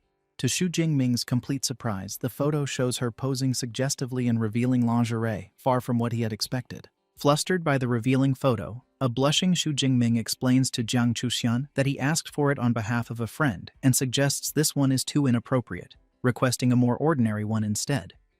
Jiang Chuxian is surprised, realizing she misunderstood his intentions.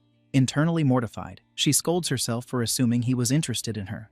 Flustered, she offers to give him a new photo and asks for the revealing one back. However, Xu Jingming looks down at the picture and shyly asks if he could keep it for himself, which surprises her. A pleased smile spreads across her face as she tells him he can.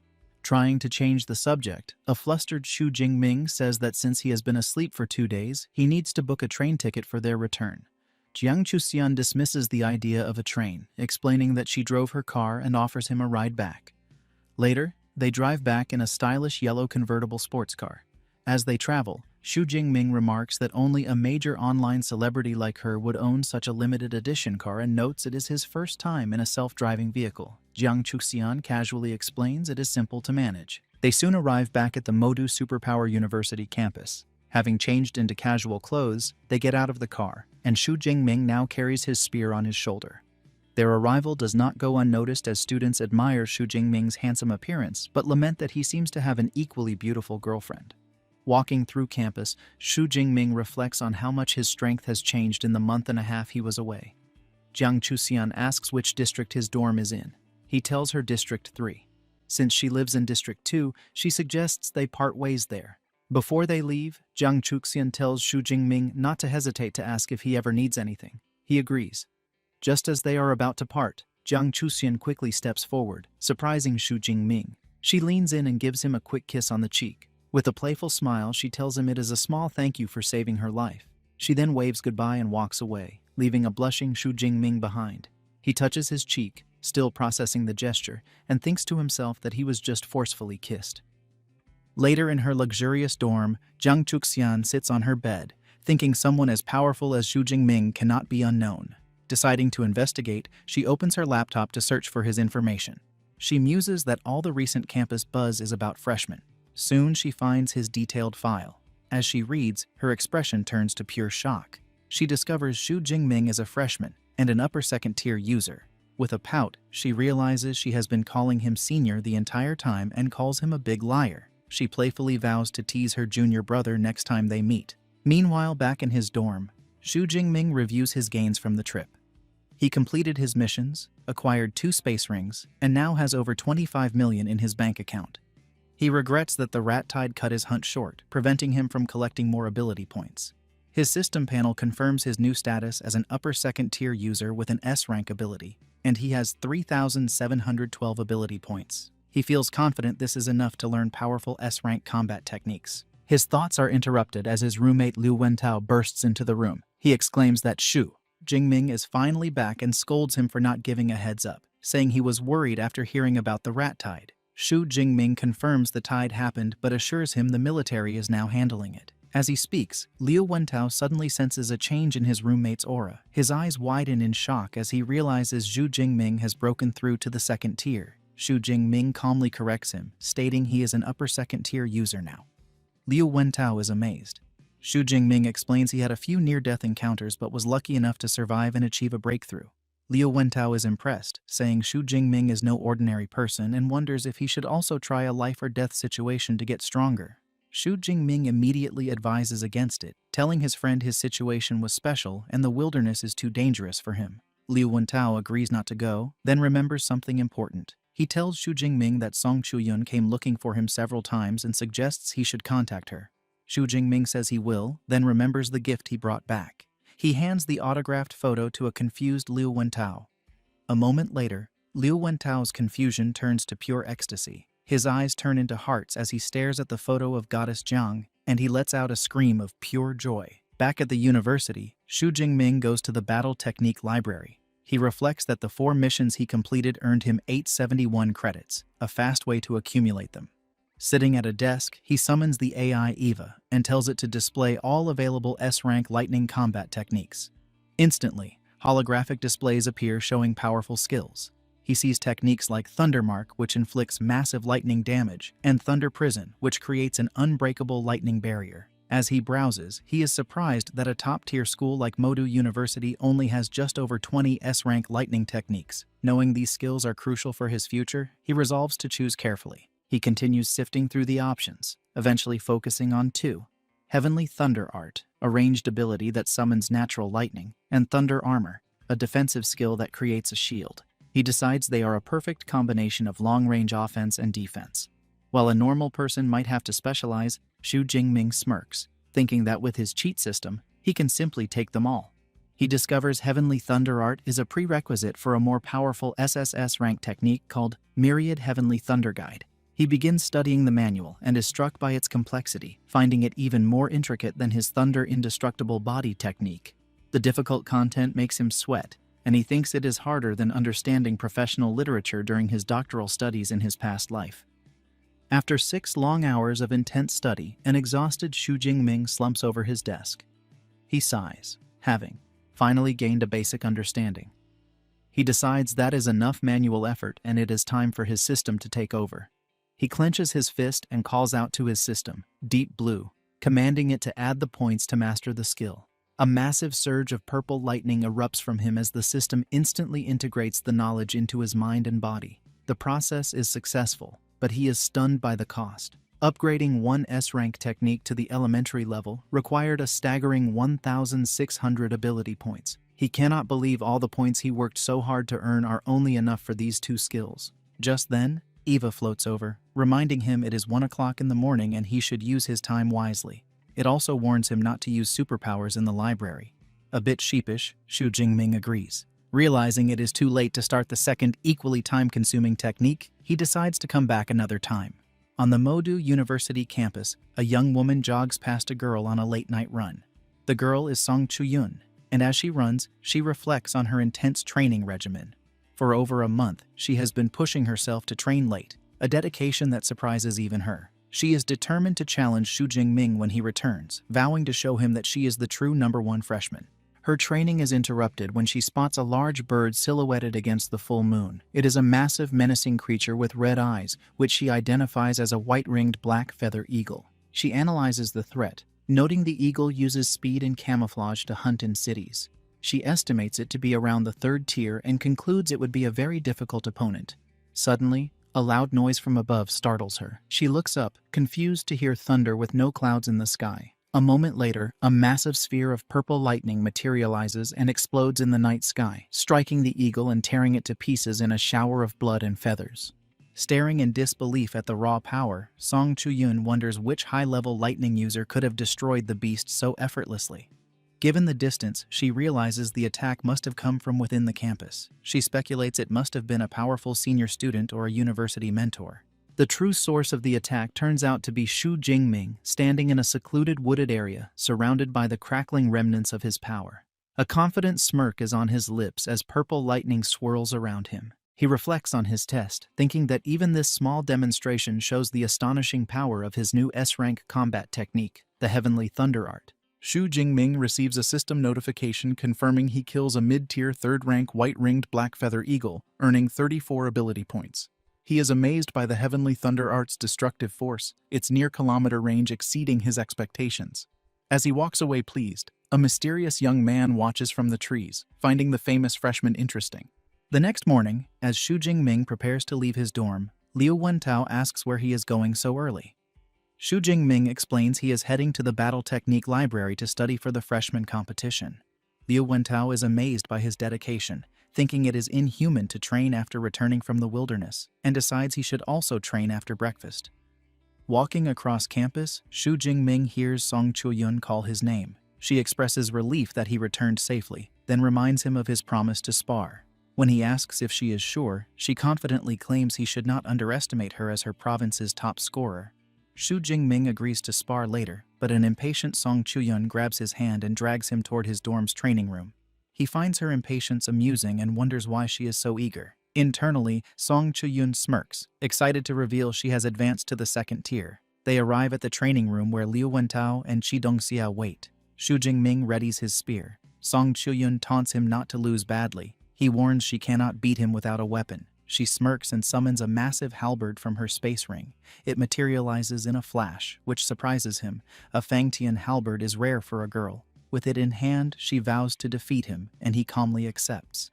From the sidelines, Liu Wentao grins and declares the outcome already decided, making Qi Dongxia laugh. As the match begins, Xu Jingming senses her aura and realizes she has reached lower 2nd tier, which explains her confidence. He is not concerned. A surge of purple lightning erupts from him, shocking Qi Dongxia, who exclaims it is impossible he is already upper 2nd tier. A smug Liu Wentao teases her, insisting he already told her. Song Chu Yun freezes, realizing her plan has backfired. She wonders how his promotion speed is so far above hers despite both being provincial top scorers. Surrounded by lightning, Xu Jingming asks if she wants to continue. Flustered, she agrees but begs him not to use too much force. He praises her adaptability and offers her the first move. With determination, she unleashes her A-rank ability, Light of Dawn. Brilliant light engulfs her halberd as she leaps forward. He notes it is his first time seeing a weapon-enhancing technique and swings his spear to meet her attack. Lightning and light collide in a brilliant explosion. With a relaxed smile, he parries her strike with overwhelming strength, sending her stumbling back. He remarks that her technique is impressive, but lacking in real power. Liu Wentao claps in admiration, saying it was beautiful to watch him block her famous technique so easily. Song Chu Yun refuses to give up and unleashes a flurry of attacks, her halberd creating afterimages. Xu Jingming remains calm, deflecting every strike with casual ease. He critiques her speed, power, and footwork one by one, leaving her breathless. She collapses against her halberd, shocked he countered an A-rank technique of over 100 strikes without using any skill. She guesses his spear mastery must be beyond advanced. He confirms it. His proficiency has reached master level. This revelation leaves her wide-eyed. She exclaims that she has trained since age 8 and only reached advanced level. Calling him a monster, she concedes the match, admitting she cannot surpass him with his S-rank ability and talent. He asks if she wants to test his other techniques, but she declines, saying her abilities are useless against his defense. As thanks, she invites him to lunch. He accepts. She says she'll see him at noon and leaves with Qi Dongxia, who comments that he is clearly the stronger one. After they leave, Liu Wentao gives him a thumbs up, calling him the strongest. Xu Jingming modestly replies that Song Chu Yun is not weak, and her advancement speed is impressive. Liu Wentao chuckles and says the only reason she looks weak is because Xu Jingming's power is absurd. He then reveals she is the great-granddaughter of Song Chu Yun, a legendary S-rank grandmaster. The news leaves Xu Jingming speechless. He remembers reading about the man in historical texts. Liu Wentao explains that since her family is in Sichuan and she is the grandmaster's most beloved descendant, her rapid progress is normal. Understanding her background, Xu Jingming suddenly feels urgency and rushes back to train. In the library, Xu Jingming masters his second S-rank skill, Thunder Armor. When activated, a shield of purple lightning covers his body. He is impressed by its 90% damage reduction and automatic counterattacks, making it an excellent defense. 4 hours later, he checks his system panel and sees he has just over 700 ability points left after learning his 2 new skills. He notes he will need another wilderness trip soon. With preparations complete, he turns his focus toward the freshman competition. Time passes, and it's September 1st, the day of the freshman competition. Xu Jingming is walking towards the venue with his group and remarks on his friend's peculiar weapons. Qi Dongxia, wielding huge mechanical claws, explains that a unique style helps win faster and her goal is top 50. Song Chu Yun says her goal is second place. He raises an eyebrow and asks if she has given up on fighting him again. She nods honestly, saying there is no point since she cannot beat him. Liu Wentao brings up another strong contender, Li Chengji, Qinghai's top scorer, who has also reached second tier. Song Chu Yun becomes excited to see how strong this rival is. Qi Dongxia then points forward, announcing they have arrived. They enter a massive arena. In the stands, Jiang Chuxian sits with Tang Qi.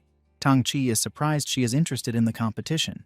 Jiang Chuxian smiles and says she is here for someone she is watching closely. When asked who, she points to the entrance, saying he has just arrived. Below, Xu Jingming's group steps inside. Liu Wentao marvels at the enormous stage, wondering why the school built something so extravagant. Xu Jingming explains that his teacher told him the competition is a 100-person battle royale, so the stage must be huge. The idea of a large-scale fight excites him, and a predatory grin spreads across his face as he thinks about how interesting things are about to get. Soon, the freshmen gather on the arena floor. Liu Wentao looks up at the spectators and points out the many important figures present, including the presidents of the university's 2 most powerful clubs, the Ash Club Society and the Starfall Society. He guesses this impressive lineup is here specifically because of Xu Jingming. Xu Jingming feels surprised and asks if superpower universities even have club activities. Liu Wentao confirms they do, explaining these are combat teams, not ordinary clubs, and that their members hunt beasts, receive monthly training resources, and gain pathways into their guilds after graduation. He adds that Xu Jingming's senior, Liu Ming, is the vice president of the Ash Club Society, and says it is strange he is absent on such an important day. Xu Jingming grows concerned, remembering he has been unable to contact his senior or his master since returning. They went to the southwest, and he hopes they are safe. Meanwhile, in a private box, a subordinate reports the worsening battle situation in the southwest and suggests the president focus on more urgent matters. The president, Wei Hei of the Ash Club Society, dismisses this, stating he returned for one reason, to recruit Xu Jingming at all costs. Scanning the stands, he notices Wu Yuan of the Starfall Society and wonders why he is also here. On the other side, Wu Yuan watches the arena with a confident smirk, clearly sharing the same target. A massive glowing magic circle appears in the sky, and a magnificent balcony materializes from it and floats toward the arena. The crowd murmurs in awe, suspecting a powerful space-time ability user. A portal of golden light opens on the balcony, and an elegant woman with long brown hair steps through. Liu Wentao recognizes her as Vice Principal Ling Shuang, the guardian of the Battle Technique Library. Xu Jingming is stunned by her youthful appearance, but Liu Wentao explains powerful ability users age slowly, though she must be over 40. Standing on the floating balcony, Ling Shuang introduces herself as one of the university's 3 vice principals responsible for the Battle Technique Library. Since the principal is away, she will preside over the opening ceremony. She welcomes the students and announces that this year's freshman class has 1,024 students, including 6 provincial top scorers. She lists their ability grades: 56 A rank, 832 B rank, and 135 C and D rank. With a subtle glance, she adds there is also 1 S rank awakened student, clearly referring to Xu Jingming. Ling Shuang continues, explaining that the university distributes resources using a 5-tier rating system from D to S. The freshman competition will determine their first-year rating. students whisper nervously, complaining that the system is unfair. Ling Shuang scoffs at the idea of fairness, and a powerful dark aura erupts from her as she demands when she ever claimed Modu University was fair. With a stern expression, she declares the school's purpose is to cultivate top-tier powerhouses, and that requires harsh competition. Her words silence the crowd. Xu Jingming, however, is unfazed, and a confident smirk appears on his face, thinking this environment suits him perfectly. Ling Shuang advises students not to hide their strength, as more power means more resources. She then outlines the competition rules. The first stage is a 100-person battle royale, with drones counting each student's number of defeats. There will be 10 rounds. The top 5 from each round advance. She projects the reward list. First place receives a 10 cubic meter space ring, A-grade resources, and 1,000 credits. Second and third place receive A-grade and B-grade suits, rare resources, and credits. The prizes leave the students stunned. She adds that their performance will determine permission levels from C to A, while S rank is granted separately. With that, she passes the ceremony to another dean and leaves in a flash of golden light. Dean Sun Qing's of the Elemental Academy steps forward. She formally announces the start of the freshman competition and reminds them that exceptional performers may be chosen as personal disciples. The students buzz with excitement. Ava begins selecting the first batch of 100 students. Xu Jingming's group notices that Li Chengzhi, Qinghai's top scorer, is chosen. From the stage, Li Chengzhi gives Xu Jingming a provocative smirk. Qi Dongxia points it out, while an annoyed Song Chu Yun calls him arrogant. Liu Wentao thinks Li Chengzhi has made a terrible mistake provoking Xu Jingming. The 100 selected students gather. Dean Sun Qing's reassures them they will not die, as Ava will generate protective shields in extreme danger and a medical team is ready. With a countdown, the battle begins. The arena erupts into chaos. Spectators focus on a sword-wielding student dominating the field. He has already broken through to the second tier. They identify him as Li Chengzhi. On the battlefield, he cuts down opponents with ease, calling them weaklings. The round ends quickly, and a drone announces he defeated 36 people, taking first place. As he steps down, he looks up at Xu Jingming and challenges him to surpass his score. Watching his arrogance, Liu Wentao sweats and mutters that the guy is begging for disaster. In the stands, a member of the Starfall Society asks their president, Wu Yun, if Li Chengzhi should become their new focus. Wu Yun dismisses the idea, saying their target is still Xu Jingming. When asked if he has insider information, Wu Yun replies it is something he personally witnessed. Ava soon calls the second group. This time, Xu Jingming is among them. His friends cheer for him to show his true strength. Xu Jingming nods calmly.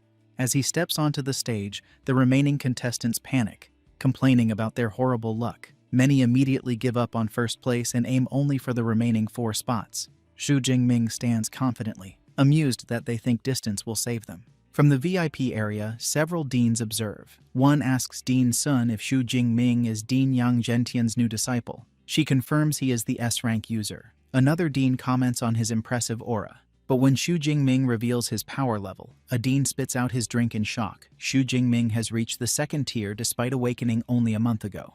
The others are equally stunned. Dean Sun quietly notes that Dean Yang is excellent at hiding things. The countdown begins, and as soon as the battle starts, Xu Jingming unleashes a massive vortex of purple lightning that engulfs a huge portion of the arena. The remaining students freeze in disbelief. Standing at the center of the storm, he spins his spear with blinding speed, thinking that compared to slaughtering beasts, fighting humans is still far more enjoyable.